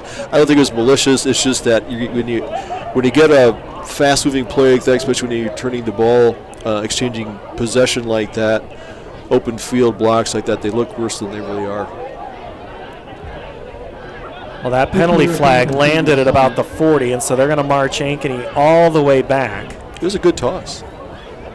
To the other 40. So that's where Ankeny has the ball. 56 seconds to go. 35 for the Hawks, 0 for the Yellow Jackets. Bauer, 3 receivers to his left, 1 to his right. Clock moving. Bauer steps up, runs the football, gets to the outside. He's at midfield. He's across into TJ territory up to the 40, now 39-yard line. Pickup of 20 yards on the play. Clock moving, 30 seconds. Ankeny in a hustle. What's that, Tim? I thought they called timeout, but running clock. Bauer loses the football. Somehow gains it back, and he's just going to probably run it. Waits for Breck to throw a block down the 20, 15. Bauer puts his head down at the 12-yard line before Schubert knocks him out. 12 seconds to go. I thought the clock was stopped with the change with the first down, but it's a running clock. It's a running clock, so the only way to stop it is with the timeout, and that's what Ankeny does. Otherwise, that clock would have expired. Right. But they're saving it, trying to get one more play there, and that was a dropped snap. He kept looking downfield, finally picked it up. Amazingly, turned it in, picked up another 20-some yards to get down there to the 12-yard line. So good heads-up play by Bauer. This is where we want to practice that. What do we do when there's a minute left in the game, a minute left in the half? We have to move the ball down the field. You get the sense of urgency. Can he get in and out of plays? Can he do clock management and get as many plays run to get downfield? And especially now without a timeout. So now they've got, you can't get 2 plays off here. Well, no, you can't. Because the clock doesn't stop on an incomplete. Right. It so just really goes. So really, you've got one play right here. You can't call a timeout. So, yeah, this is a little different clock management. You're right. You're right. But with the 35-point clock, running clock here. So Kadolf is next to Bauer in the backfield out of the timeout. Bauer, one chance, throws it towards the end zone. In it, 2 yards deep is Brody Brecht. That's a touchdown. Ankeny. Brecht from 11 yards out and a touchdown. I think this is his first catch of the night, but he got in front of Kaus there on the corner and just had a turn to run. He did a hard look inside, stop, turn, got there right on by the pylon. He was open and a good pass by Bauer for the touchdown. Now, there is one other thought here. There's a different kicker. Noah Worrall is out to attempt the extra point, and he boots it through. Ankeny 42, TJ nothing. The final 9 seconds of the first half when we come back.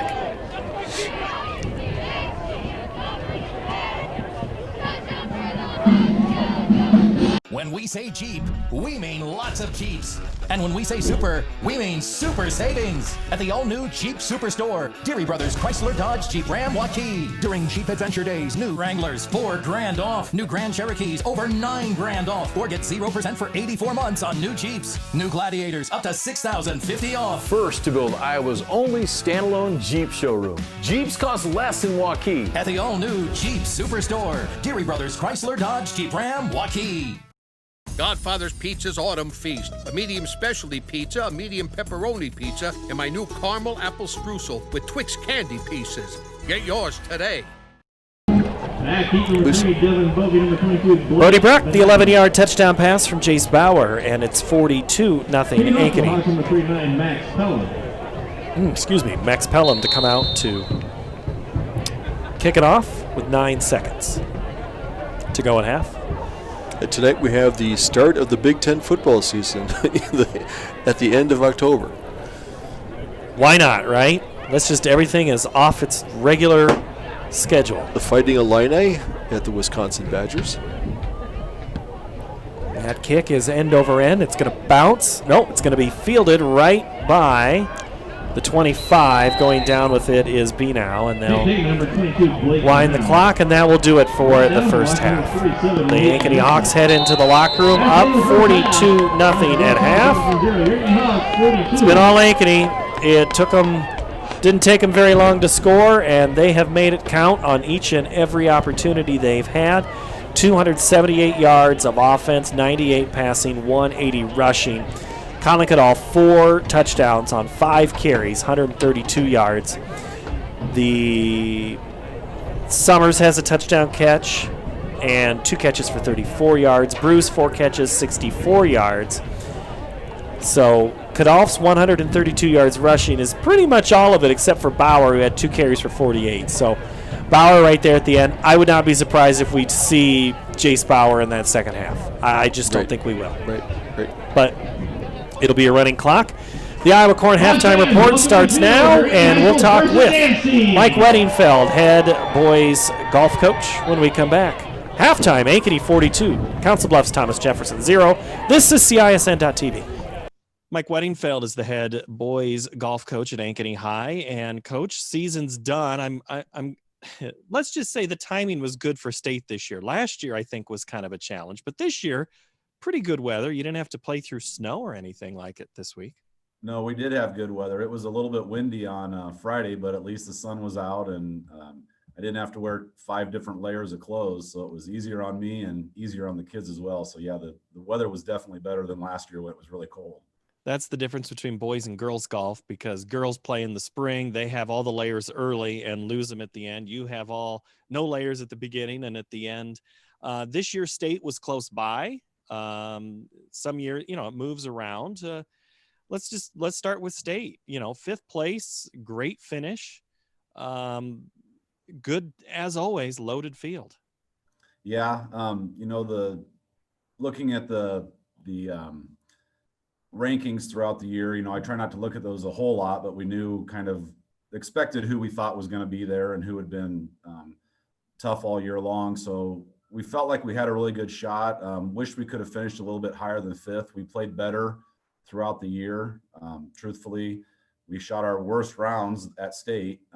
both Friday and Saturday were our highest scores that we shot all year. But the kids battled. It was just a really challenging golf course that the kids had not seen more than maybe once or twice. And I've always said in golf, that's a huge difference, because a football field's always 100 yards and a basketball court is a basketball court, but every golf course is different. And so if you haven't played it very often, it's really challenging to feel comfortable and play well on some of those, especially those tough ones like Des Moines Golf. It's a beautiful golf course, and we were fortunate to play there. Well, and there are different rules about when kids can play on them and when they can't. And, that's just part of the game, is everybody tries to play these courses, but you can't after a certain time frame. This year was even different. Golf was one of those things where guys could do and they do on their own, play a lot. So, in that sense, how was COVID impacting golf other than you couldn't do as many team activities?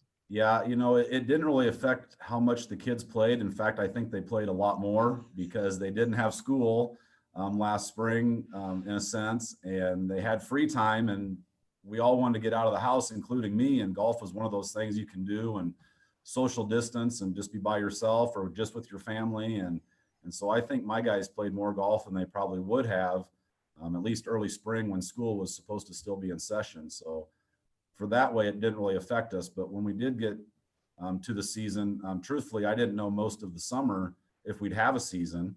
And then about 2 weeks before the season was supposed to start, they said, yeah, we're going to do it. So then we hadn't had a preseason meeting. I hadn't met with the kids. We hadn't ordered shirts and shorts and all that stuff. So it was a mad dash to get ready for that first day of golf. And then we had the storm come through and we were supposed to have our first practice. So that's the first time in all my years where I canceled the first day of practice because the storm came through, and it was just par for the course for 2020. Really.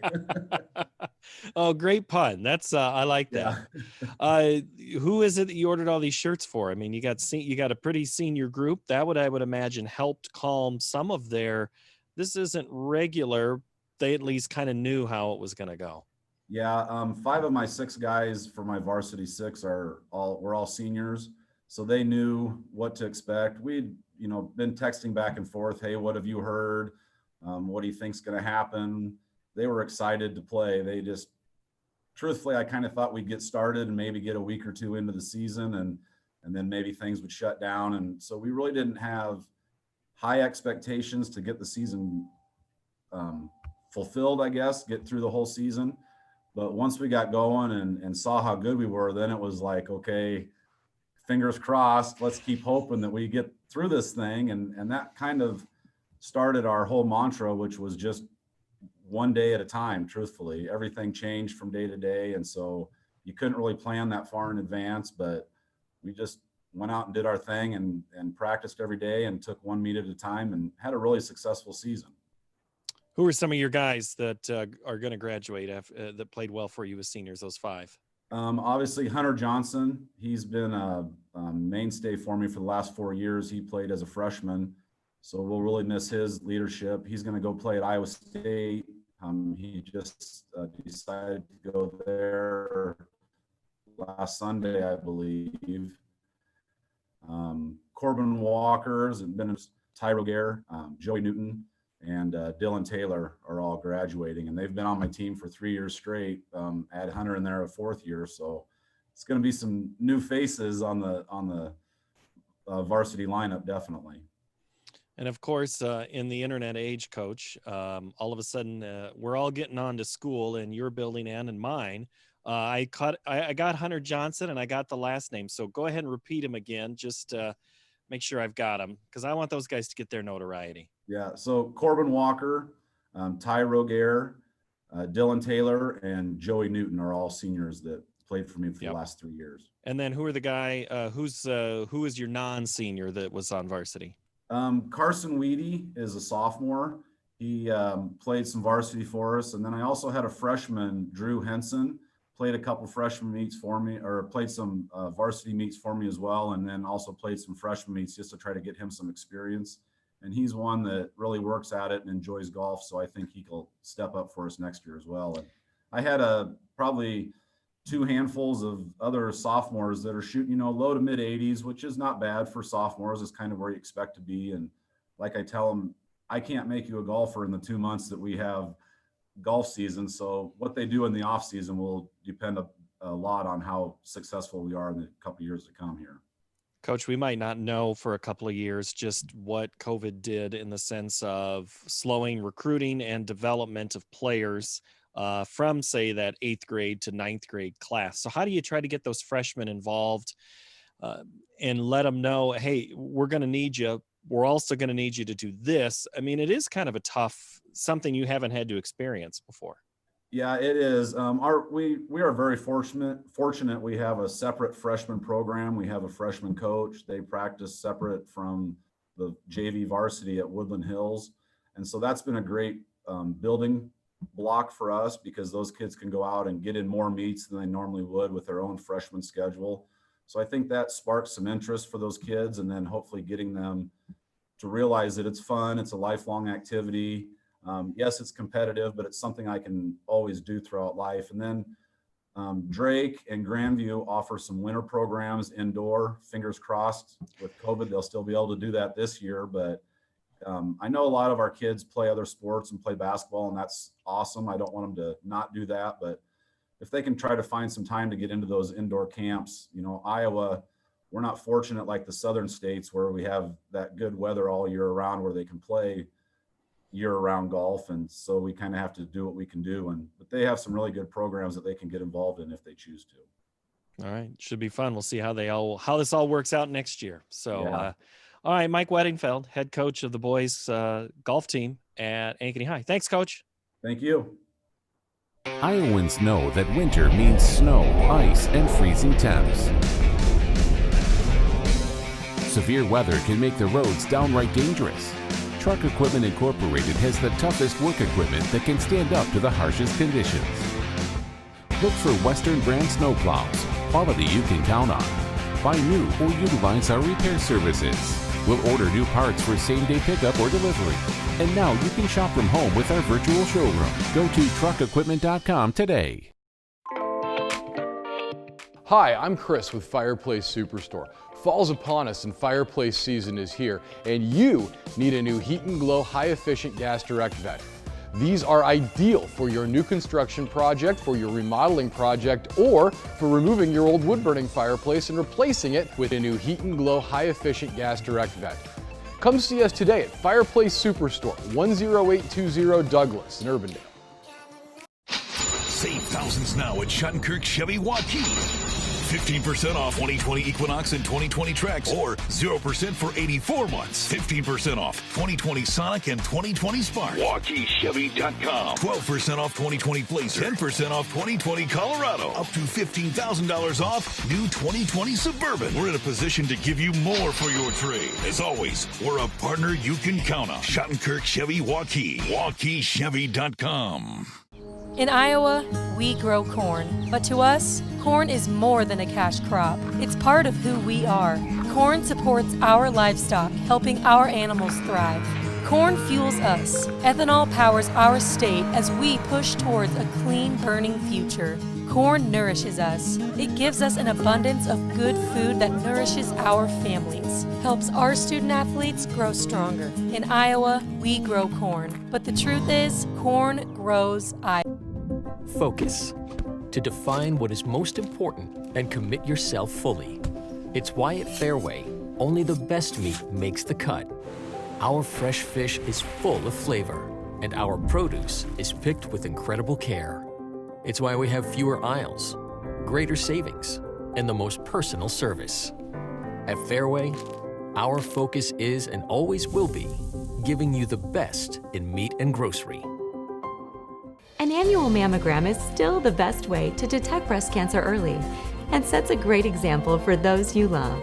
With Iowa Radiology's state-of-the-art technology, the best trained team in Iowa, and a passionate dedication to patient care, why would you go anywhere else? For something this important, the choice is simple.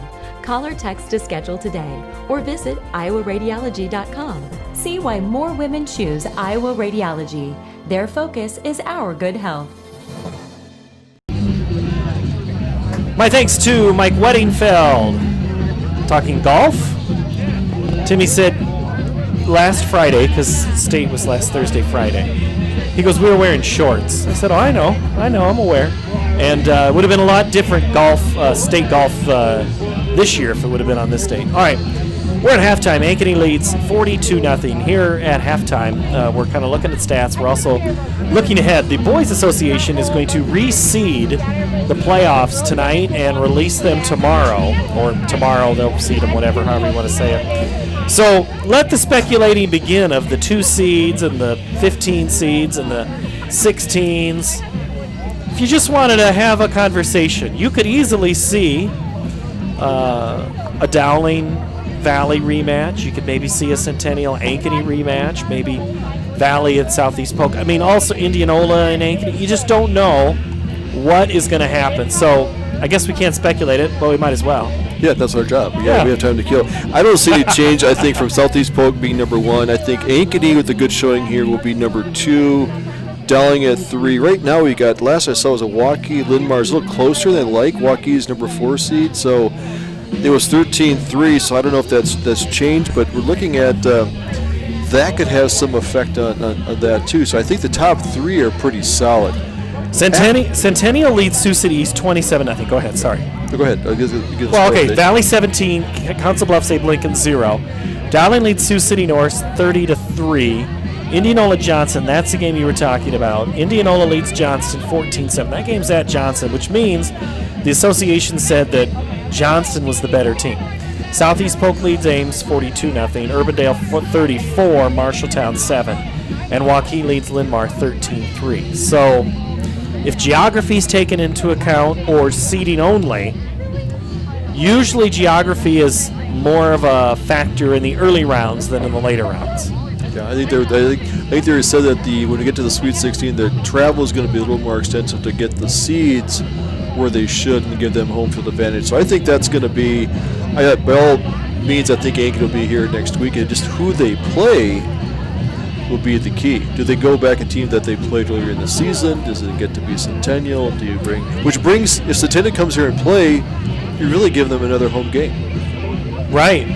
So, which would reward them in a way for going on the road to Sioux City in the second round to go play and win against Sioux City East. Right. So there's that factor. Ankeny and Centennial have already played. Valley and Southeast Polk have already played. Valley and Dowling have already played. Indianola and Ankeny have played, and Johnston played Centennial. So we've seen Johnston and Indianola here, but against 2 different teams this season. So neither team is on the field yet for their halftime. I guess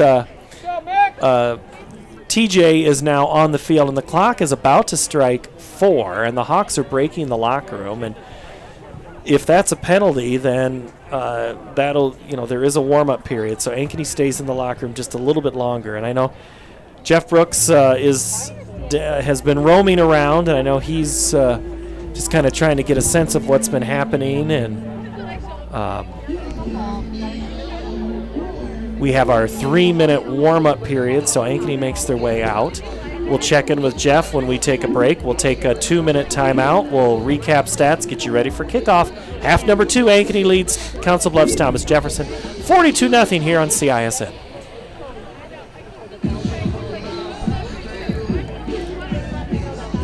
You can buy a new Ford at any Ford dealer. Why do people buy from Schottenkirk Ford Indianola? We understand you have choices. We're willing to re-earn your business every time you visit us. Schottenkirk Ford Indianola, SchottenkirkFord.com. We create an exceptional customer experience. One customer at a time, every time. We never compromise. Trust, integrity, honesty, hard work. Let us show you why people drive to Indianola to buy Fords. Schottenkirk Ford Indianola, SchottenkirkFord.com.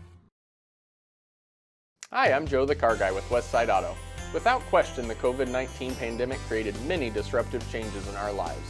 Some of us got sick, jobs and income were compromised, it was difficult to even spend time with family and friends. But one thing hasn't changed, and that's Westside Auto Pro's commitment to quality service, and that will never change. We're here to make sure you get maximum performance and reliability from your vehicle. So as we all move forward, keep Westside Auto Pros in mind. You've been through enough. We'll make sure your car is the least of your worries. Iowans know that winter means snow, ice, and freezing temps. Severe weather can make the roads downright dangerous. Truck Equipment Incorporated has the toughest work equipment that can stand up to the harshest conditions.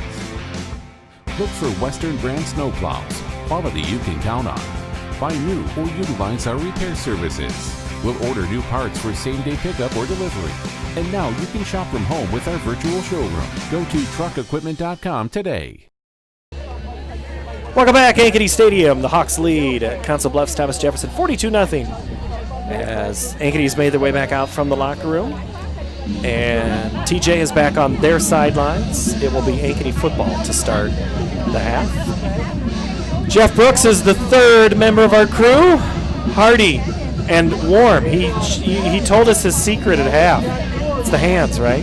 Keep them warm. Keep those hands warm and your upper body and all's good. I could be in shorts tonight.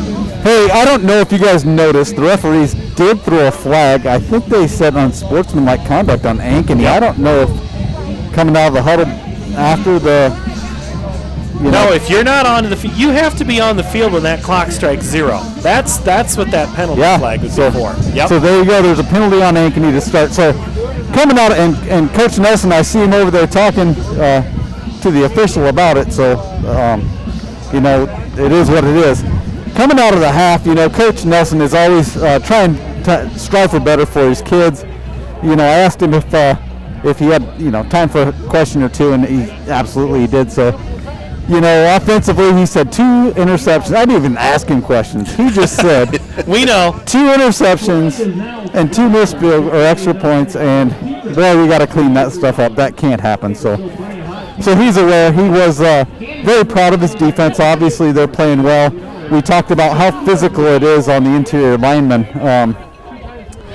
Going against an offensive like this and how much it really wears on them and beats them, and they're just hoping to get out of here without injuries. So we'll see how the second half goes. I like we talked about at half, expect to see maybe the starters for a series or 2 and then get them out and avoid some injuries. So we'll see how the second half goes. All right, Jeff Brooks down on the sideline. Thank you very much. Colin Kadolf, 5 carries, 132 yards, and 4 touchdowns. That's really kind of what you need to know. Jace Bauer, 2 interceptions, something he doesn't want to remember, but 2 yards passing for TJ, 34 yards rushing. That kind of tells the story as the Hawks will have the football.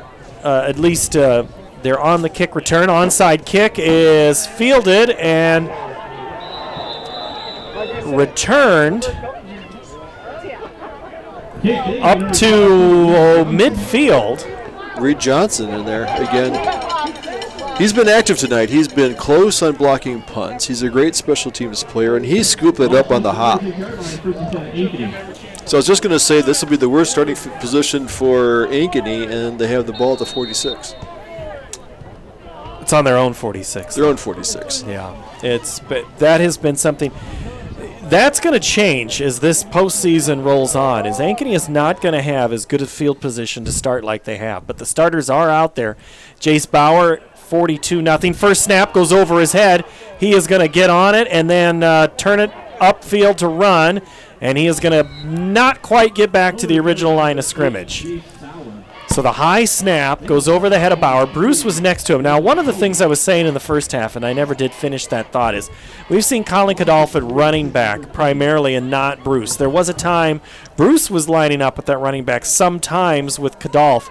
Now it seems that Bruce has found a new home more in a slot spot, and Kadolf has just kind of stayed in the backfield. Let's see if that continues. 3 receivers to the left. Kadolf is to the right of Bauer. That snap is high, but Bauer pulls it back in. Goes to his running back, that is McCullough. Brady McCullough receives it at the 42 and then takes it up to the 32. So it's a catch and addition of 10, a pickup of 24 yards. Much better pass there by Bauer, setting up, throwing kind of more of a bullet there. As I said, running up those hash marks there and turning around and being open, and finding an open spot was McCullough. 1st and 10 from the 33-yard line. Arlen Bruce goes in motion from near side. Quick pass throw out to the flat. It's caught by Bruce, who uses the block from Brecht, spins out of one tackle, pushes down another, 10, 5, unbelievable play! Arlen Bruce, what a move! Touchdown, Ankeny. Little pass to the flat here is out there. Cade Summers turned back in, got a block, sprung Bruce to turn upfield, and he did the rest. Breaking tackles, doing a spin move, just not getting him down. Exceptionally strong lower body strength for Bruce, and he took it in the end zone for the touchdown. That's the Arlen Bruce people have been wanting to see. What a move, and I got to tell you, a good downfield block too there by Brody Brecht. It's now 48-0, extra point. Max Pelham is out, who was on the field, the only Hawk at halftime for the majority of it, practicing his extra points. Let's see if it worked. The kick is up, and that one is good. 49-0 Ankeny. 1 minute break. This is CISN.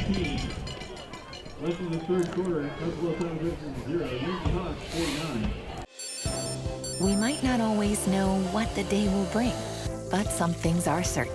The sun will rise, and your lights will go on. That's because at MidAmerican Energy, we're obsessively, relentlessly committed to providing you energy when and where you need it, to connecting with you and keeping our communities safe and strong. Because the most important thing we put our energy into is you. We're obsessively, relentlessly at your service. Save thousands now at Schottenkirk Chevy Waukee. 15% off 2020 Equinox and 2020 Trax, or 0% for 84 months. 15% off 2020 Sonic and 2020 Spark. WaukeeChevy.com. 12% off 2020 Blazer. 10% off. An annual mammogram is still the best way to detect breast cancer early and sets a great example for those you love. With Iowa Radiology's state-of-the-art technology, the best trained team in Iowa, and a passionate dedication to patient care, why would you go anywhere else? For something this important, the choice is simple. Call or text to schedule today or visit iowaradiology.com. See why more women choose Iowa Radiology. Their focus is our good health.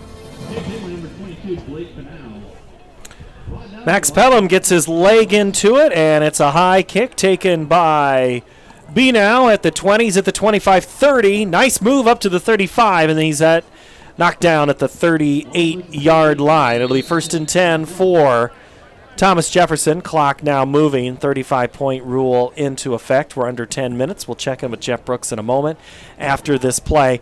Ankeny has run 18 offensive plays. They've scored touchdowns on 7 of them. It's a pretty efficient offense tonight for the Hawks. Schubert is again under center at quarterback. He looks to give to his running back Benow, and instead fakes it, keeps it, and gets across the 40. All right, Jeff Brooks. Yeah, so just an observation on that Arlen Bruce touchdown. The Council Bluffs kids were there. They were hitting him. I was standing right here. That kid has some leg strength, and that's all that was right there. That was weight room. That was all the work he put in the offseason. It was leg strength on that play because he just kicked his way right out of that and to score that touchdown. Bruce, a future Iowa Hawkeye, played in Kansas City last year, Overland Park. Up the middle and no go, really, maybe the line of scrimmage for TJ. And that's Dylan Carmen. It'll be 3rd and 7.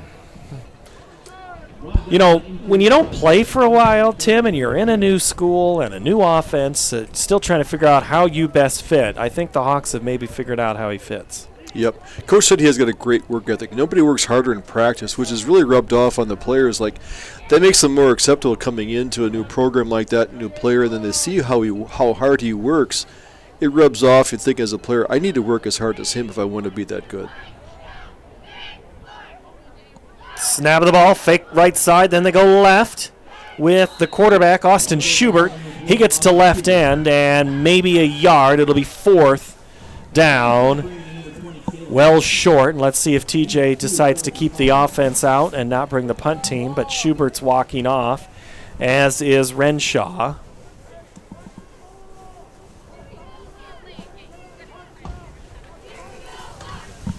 letting the clock run down.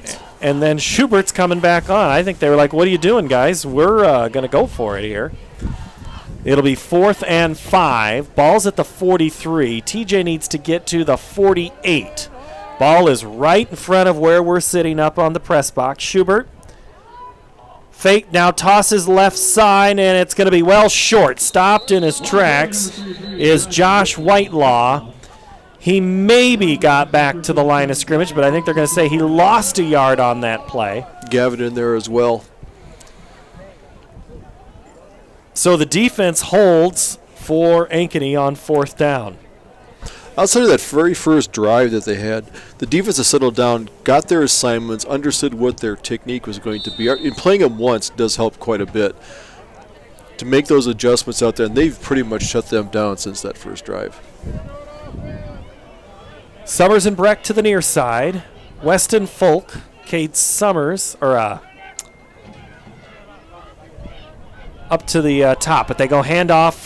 Kadolf's at the 30, 25, makes a move up the seam at the hash, 10, 5, touchdown! Colin Kadolf, 42-yard touchdown score. Colin Kadolf having a banner night for the Hawks.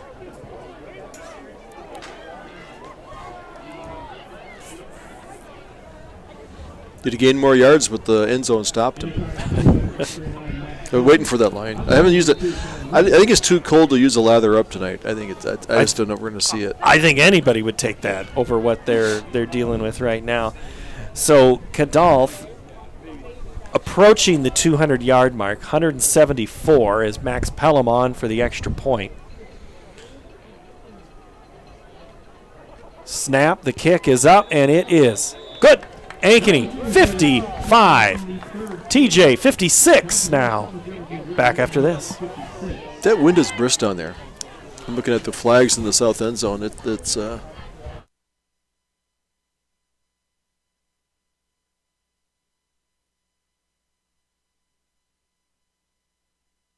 annual mammogram is still the best way to detect breast cancer early and sets a great example for those you love. With Iowa Radiology's state-of-the-art technology, the best trained team in Iowa, and a passionate dedication to patient care, why would you go anywhere else? For something this important, the choice is simple. Call or text to schedule today or visit iowaradiology.com. See why more women choose Iowa Radiology. Their focus is our good health. Hi, I'm Chris with Fireplace Superstore. Fall's upon us and fireplace season is here, and you need a new Heat and Glow high-efficient gas direct vent. These are ideal for your new construction project, for your remodeling project, or for removing your old wood-burning fireplace and replacing it with a new Heat and Glow high-efficient gas direct vent. Come see us today at Fireplace Superstore, 10820 Douglas in Urbandale. Ankeny leads 56-0 in this second round playoff game here at Ankeny Stadium against Council Bluffs Thomas Jefferson. The Hardy fans becoming less and less of them as the fans are huddled together as that kick just goes straight up into the air, bounces, and it's going to be an Ankeny football. And it finally is going to be recovered back at the 44-yard line. Guess who caught it again? Carson Booth. Or no, that's Mitch. Looks like, was it Carson Booth again? Well, it sounded like they were saying Booth. I think it was. Yep. I think Carson Booth got his hand in the ball. Second one again, and that was nowhere near an intended onside kick or anything like that. That thing just went straight up, it bounced, and took an Ankeny bounce. If you were punting it, you would say it took a TJ bounce. But on the kick, looked like a Phil Mickelson wedge from about 50 yards out where it hits the green and spins back another 20 yards. And now the ball is rolling away, which will give us a chance to bring in Jeff Brooks. And I think he just put his hand away like, dude, don't go to me now. But what now, Jeff? I'm all good. Hey, I'm going to tell you what. You talked about that wind increasing, and yes, the wind is increasing. The ball, that kickoff, I'm going to tell you, it got to about the 35 in the air, and it blew backwards 10 yards. That's why it took that funny bounce. So literally the wind took it backwards. Ooh, fumble. The handoff went to Tade Kildo. Ball carrier number 47, Nate Nessa. Oh, Nate Nessa, 47. Yep. Brought down by number 56, Tristan Gray. Nate Nessa, number 20, is it number 25? You see we had Colin Riggs in there at quarterback, picking up the plays from the sideline. So now the officials are talking. And they're going to keep it Ankeny football, and they'll say it'll be first down. No. Second down and 9. Got it. Okay, I think there's confusion with the sticks because the south stick kept going up to the north stick, and then they said, no, you hold just you with the down marker. It's like Wyatt Bible in there at running back.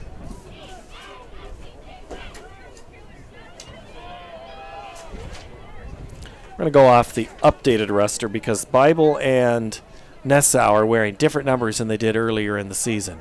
Carson Riggs, he is going to let this clock roll down. I'm sure they're telling him not to snap the ball until about 5 seconds as the starters have put on an extra layer. They go up the middle, hand off with, again, that's Tade Kildo.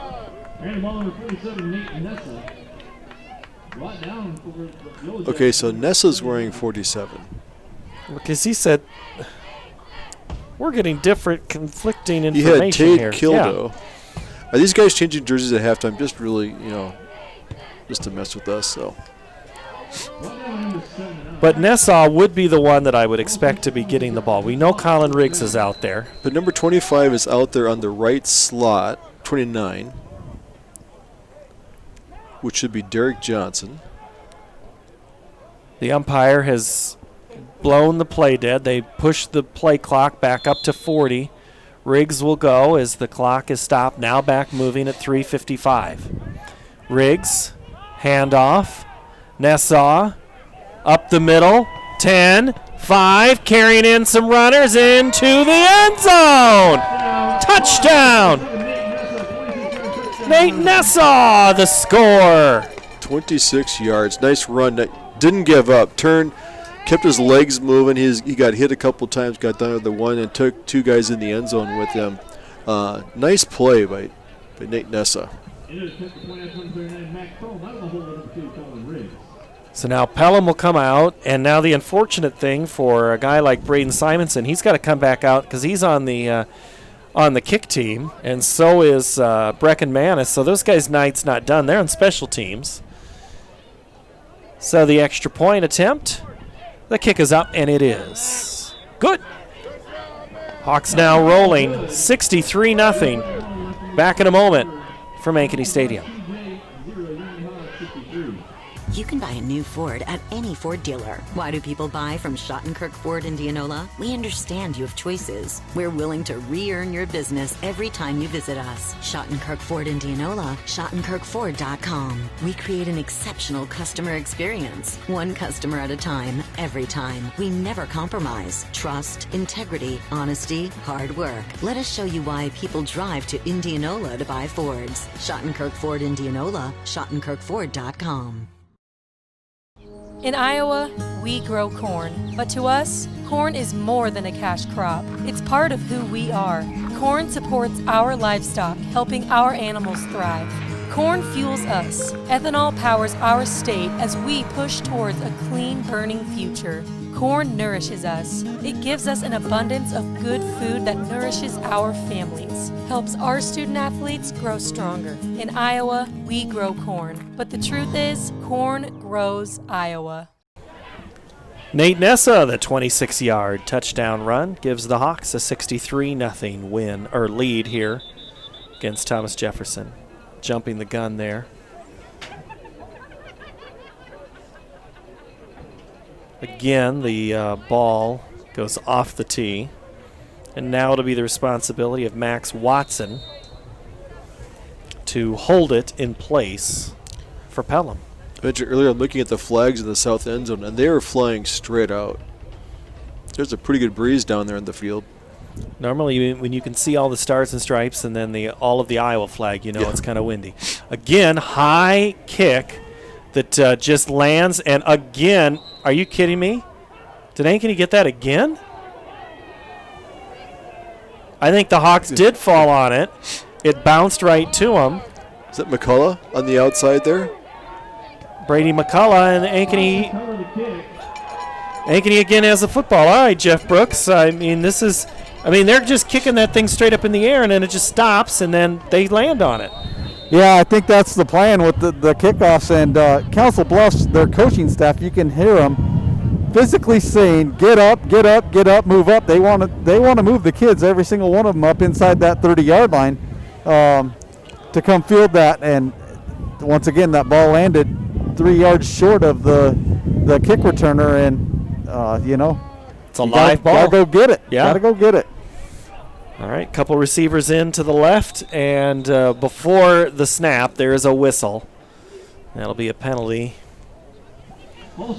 False start by the Ankeny Hawks. On the outside, the tight end there got a little bit off the line here quicker than he should have. 3 minutes, 5 seconds to go here, third quarter. We do have the rolling clock. Handoff, Nessa off left tackle. He's into the secondary, cuts back to the right side, runs over one TJ player, just gives him a ride, and finally knocked out of bounds inside the 10-yard line. Nessa brings, as a junior, 5'10", 185-pound. Cameron Junior brings Adams. a nice speed. Yep, Adams comes in for that tackle for TJ. And, he played at Ballard and had to sit out a couple of games. And with the arrival of Arlen Bruce, it's really kind of cut into his time. But, man, he's getting to be on a team and gets to come in on a pretty big situation. And he is making the most of his opportunity right here. 1st and goal from the 8. Riggs, right side, puts his head down and stays inbounds. Coming up is Devin Bovey and also Doug Carpenter. Clock under 2 minutes now. Play coming in from the sideline.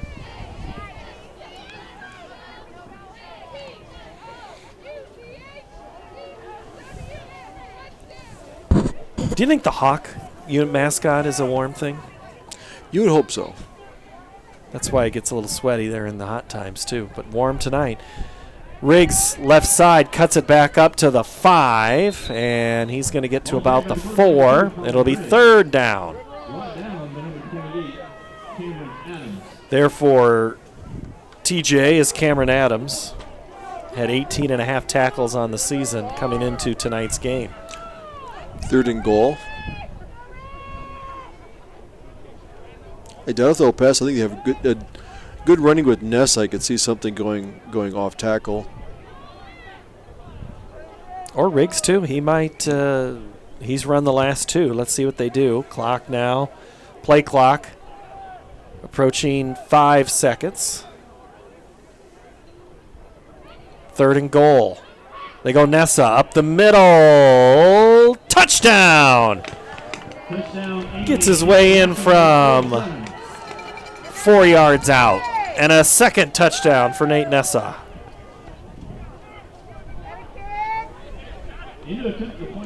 Got a mixture of starters and backensmen there.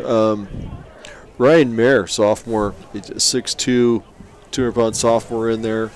Got some good blocks along with, looked like Logan Curtis still in there. Really created a hole, pushed the whole defensive line back into the goal line, and easy score. Pelhamon to attempt the extra point. And that one is missed. Oh, it is good. It did sneak in there. Not one of the prettiest, most textbook, but he got the job done. That's the goal. Call it corner pocket. It still works. Gosh. We're back in 30 seconds. It's now 70-0. Hi, I'm Joe the Car Guy with Westside Auto. I'm excited to tell you about our new lifetime oil change plan. When you purchase our plan, you'll never have to pay for an oil change again. If you get a different car, simply transfer the plan over. If that car's oil needs are different than your original plan, just pay the difference. It couldn't be simpler. You won't have to worry about inflation or prices going up. Give us a call at Westside Auto Pros to get details on the lifetime oil change plan.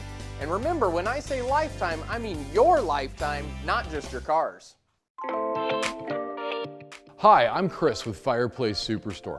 Fall's upon us and fireplace season is here, and you need a new Heat and Glow high-efficient gas direct vent.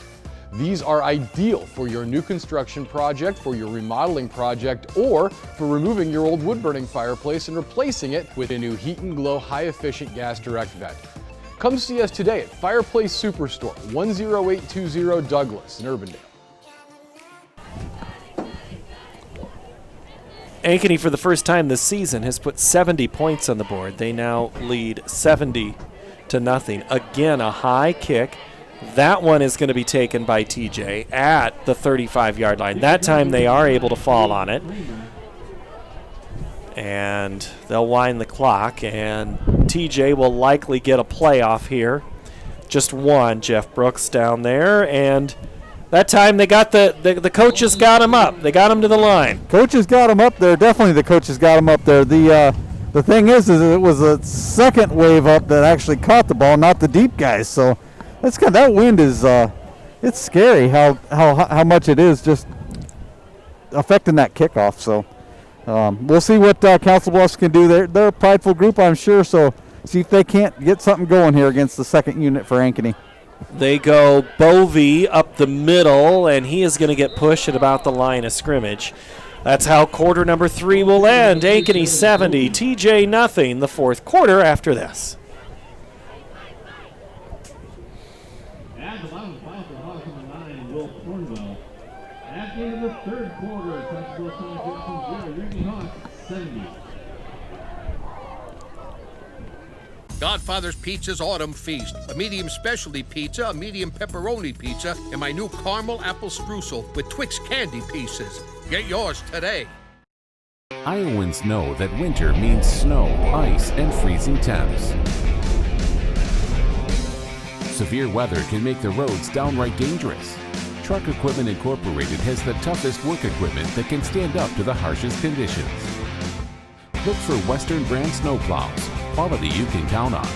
Buy new or utilize our repair services. We'll order new parts for same-day pickup or delivery. And now you can shop from home with our virtual showroom. Go to truckequipment.com today. Save thousands now at Schottenkirk Chevy Waukee.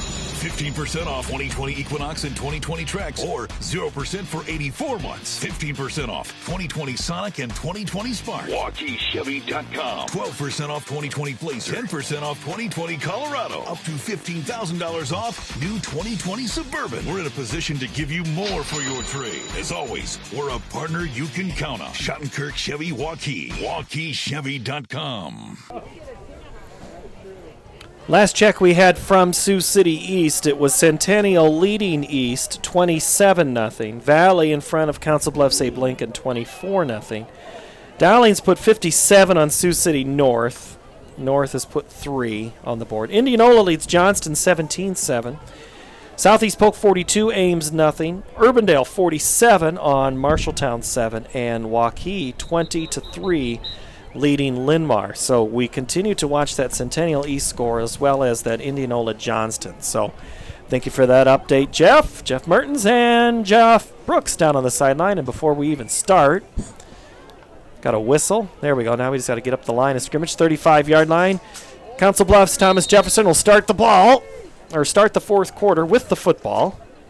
They'll now go from right to left. Still the first teamer, Schubert, goes under center. They go dive up the middle with the play that has been very successful for them with Carmen. They get a big push up there. So Schubert last season in the offense was more of a throwing situation, but he's gone more into that tight double wing that we've talked about, and we haven't seen him really run the football but a couple of times. We'll see what he does here, and we have movement before the snap. They stop the play. That peripheral vision, you'll see that wing back take a step and go in motion, and you think they're hiking the ball, so jumped offside by the defensive tackle. They will set it again. B now was the one moving there. It'll be first down and 10 for TJ. Schubert under center. Benau gets it on the toss. Up the middle, and he stopped. And the tackle, Diego Jackson. Second down, gain of 3 on the play. So Schubert's a junior. Bovey's a sophomore. Haven't really seen a couple of these other guys play too much. Cade Luke's in there, senior, playing defensive tackle, playing that nose at the offset nose, playing between the guard center gap. Snap of the ball, they go underneath with Carmen, and he's still churning and gets his way up to the 40-yard line. Gets a first down. Max Watson, the tackle for Ankeny. Carson Mackey walking off gingerly there. He got caught in that pile drive in the middle there. Abdullah Fuad will come in, and he'll be at that defensive tackle nose position with Cade Lewick as they try to stop this pressure. They go double reverse. Benau, he's at the 40, up to the 30, just on the sidelines and knocked out of bounds. Coming up is Reed Johnson. That requires your linemen to hold their blocks if you're going to get that double handoff to get the guy to the outside. They were able to bounce to the outside. It's one of the better running plays I've had tonight. Requires your cornerback there, if they're setting the edge, to really set it hard to make them move outside. 8:50 to play in the game. Ankeny 70-0 at this point. Got CJ Acola here playing the right corner up in press. They go Bovey right side, and Bovey's going to be stood up. Ben Sandvig in there for a tackle. And one of the last ones off the pile is Brock Adamson, another sophomore. Rotating, putting different defensive linemen in there, just keeping them fresh. That's a load. They got a big offensive line there, so they're like those interior linemen. The two nose tackles that Ankeny runs really chew up a lot of blocks. They're kind of sacrificing for the linebackers to make plays.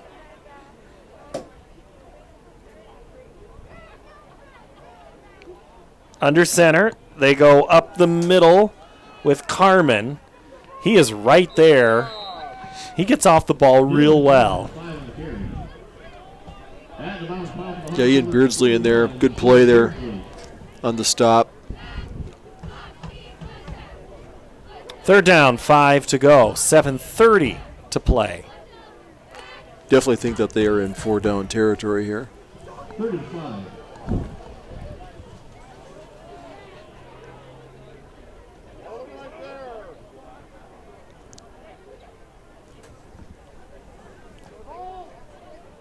In motion, then they reset with Bina.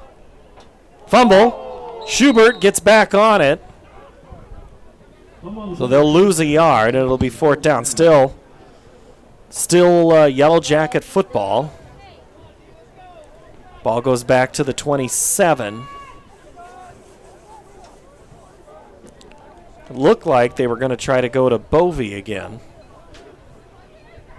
Defense like to get a stop here. These guys, they've earned it. They've been playing well in this drive. You haven't played it a lot, but you want to make sure you keep your lane assignments. Don't get caught up watching the running backs. Make sure you got your assignment, know which guy you have and which gap you have, gap protection. And before the snap, TJ takes a timeout at 6:22. Play clock was down at 0. So the playoff pairings We got to bring in Jeff Brooks in because he's sitting down there. We don't have a score, but if he doesn't keep talking, he doesn't get a chance to warm up. So, Jeff, before I toss it to you, this is what you've been wanting to know. Indianola has scored again. They've added a touchdown on Johnson. It's now 24-7. Yeah, I hate to say it, I was anticipating that score after seeing both the schools play. I'm going to be curious to see how Indianola's running game went tonight. They have a really good running game, in my opinion. But I'm sure there were some other crazy plays, maybe with the wind or something out there. So we'll see what the pairings look like. It'll be interesting tomorrow morning waking up and seeing all these Central Iowa schools that, it looks like advancing. Even the ones that traveled, Centennial Valley, they all should advance, it sounds like. So we'll see what those pairings look like. Yeah, pretty impressed here with the Ankeny second stringers, maybe even third stringers in there right now. Some of them, the offensive line's getting a good push. The starters are encouraging everybody that's on the field, so they're all engaged in everything, and it does seem like a good a team that's really united right now. So look for Ankeny to finish this game out here.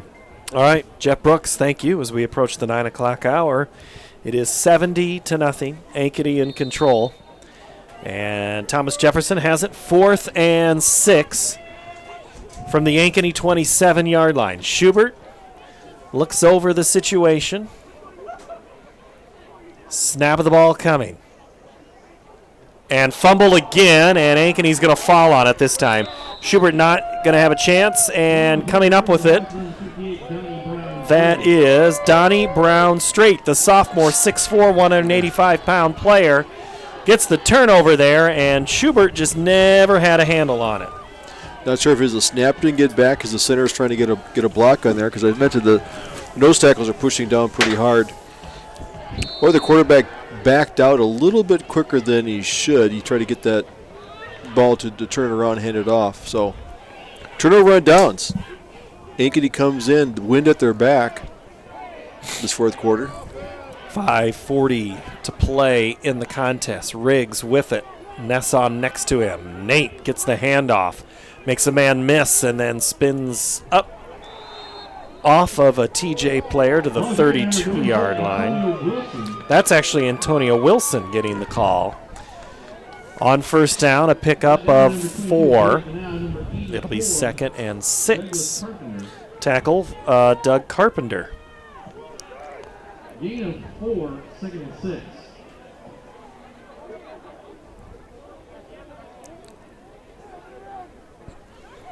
As we approach 5 minutes left to go. So if you're Ankeny, do you want to play Centennial again in the next round, in the third round? I would say there'd be other choices. Wilson up the middle. Keeps his legs moving, but they are not going to go enough to get the first down. It'll be 3rd and short.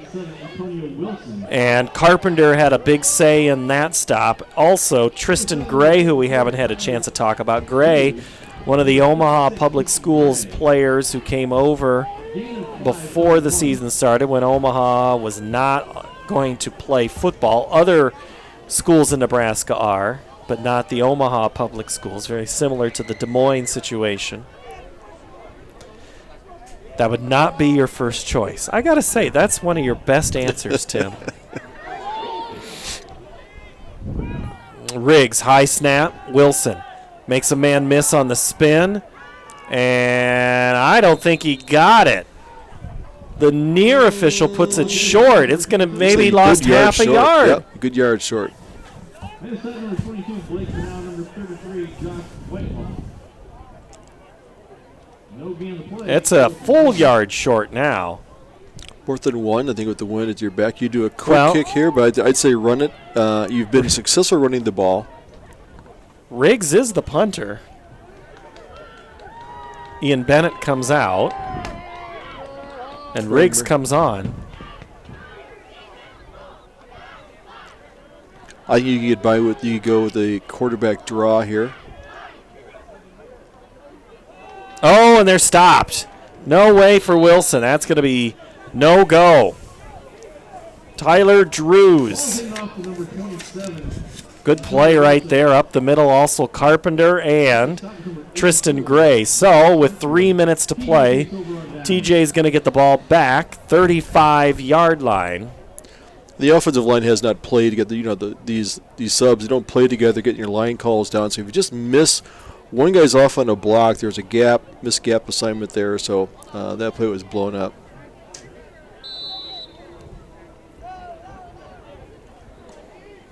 See if Schubert comes in again for TJ, and I think it is. He is. Game clock winds down to under 2:20. Schubert on first down, again a fumble.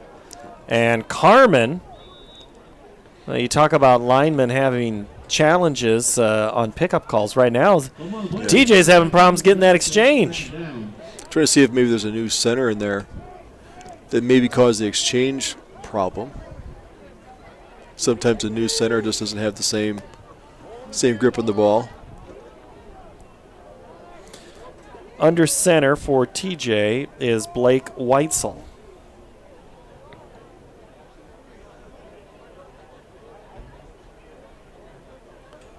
Handoff, Bovey, right side. Beardsley there, pulls him back. So does Brock Adamson. Yeah, Brock did a nice job there. Got his hands around him, making him come up inside the field.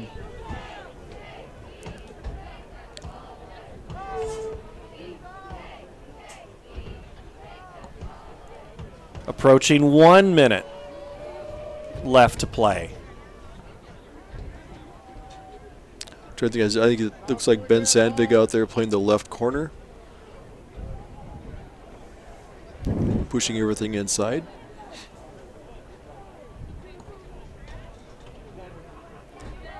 Schubert to pass. Steps away from one defender, but he's not going to get away from the second. In there for the sack, Brock Adamson. Also Ian Beardsley. Looks like Diego Jackson was in there as well. So a whole host of players coming in there applying the pressure. And that'll be fourth down, and this will likely be the last play of the game as TJ will have to get a snap off as the play clock's at 15 and the game clock's at 21. So Schubert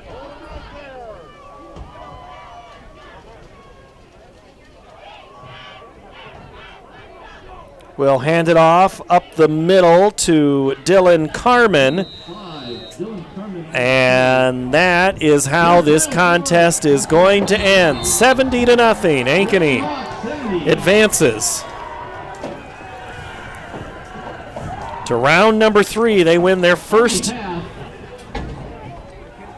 playoff game.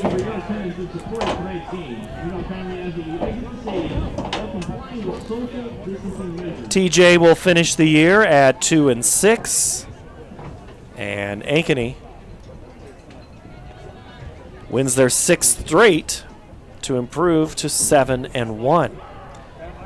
Curious to see how it all shakes up as Jeff Brooks makes his way up the stairs.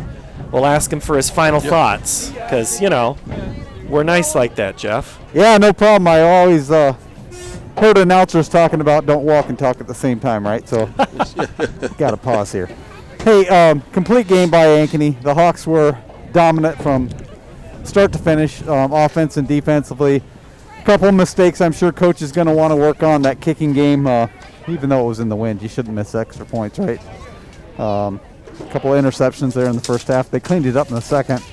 Boy, that running game, though, oh, man, that was – if they keep that up, it's going to be tough to stop them. So we'll see how it goes. Colin Kadolf, pretty impressive. Thank you very much, Jeff. And let's take a look at these final statistics. Colin Kadolf, 6 carries, 174 yards. Bauer, 3 carries, 45 yards. Wilson, 4 for 7. Receiving, Summers, 2 catches, 34 yards. Brecht, 1 for 12 and a touchdown. Bruce, 4 touches or 4 receptions, 52 yards. McCullough, catch and 24 yards. So passing tonight, Pretty efficient offense. We talk about 7 of 18 plays at one point went for scores for Ankeny. Colin Cadall, 5 touchdowns. Just all-around impressive performance, what you would expect out of a team that most likely is number 2 or number 3 in the state of Iowa. Yes, I would say they keep the number 2 ranking. It's going to be interesting to see where tomorrow will be a big thing. I thought Kadolf made a statement. He goes, I am the running back here. And he broke a lot of tackles, and he really stretched the field. Really, and it's deceiving some of his carries because he had a number of 1-yard carries for touchdowns tonight. So I think an all-around good performance. And then I think, maybe their focus is off a little bit. They're playing a team that's scrappy. I think they will clean some things up. The film will show that. But they played well. Be interesting to see what happens and who they match up with next week. And will it be Centennial? I mean, it's Centennial to get rewarded for going on the road 1-6 and getting a big win and coming in here at making the Sweet 16. We'll see. We'll find them out. We'll tweet them out. We'll let you know. Ankeny wins 70-0. We'll be back next Friday night for a game here at this stadium. We're all but assured that is how this will shake out. For Jeff Brooks, Jeff Martins, Peter Tarpey, Tim Halber, Paul Yeager. That's a final tonight. Ankeny 70. Council Bluffs, Thomas Jefferson 0. So long from Ankeny Stadium.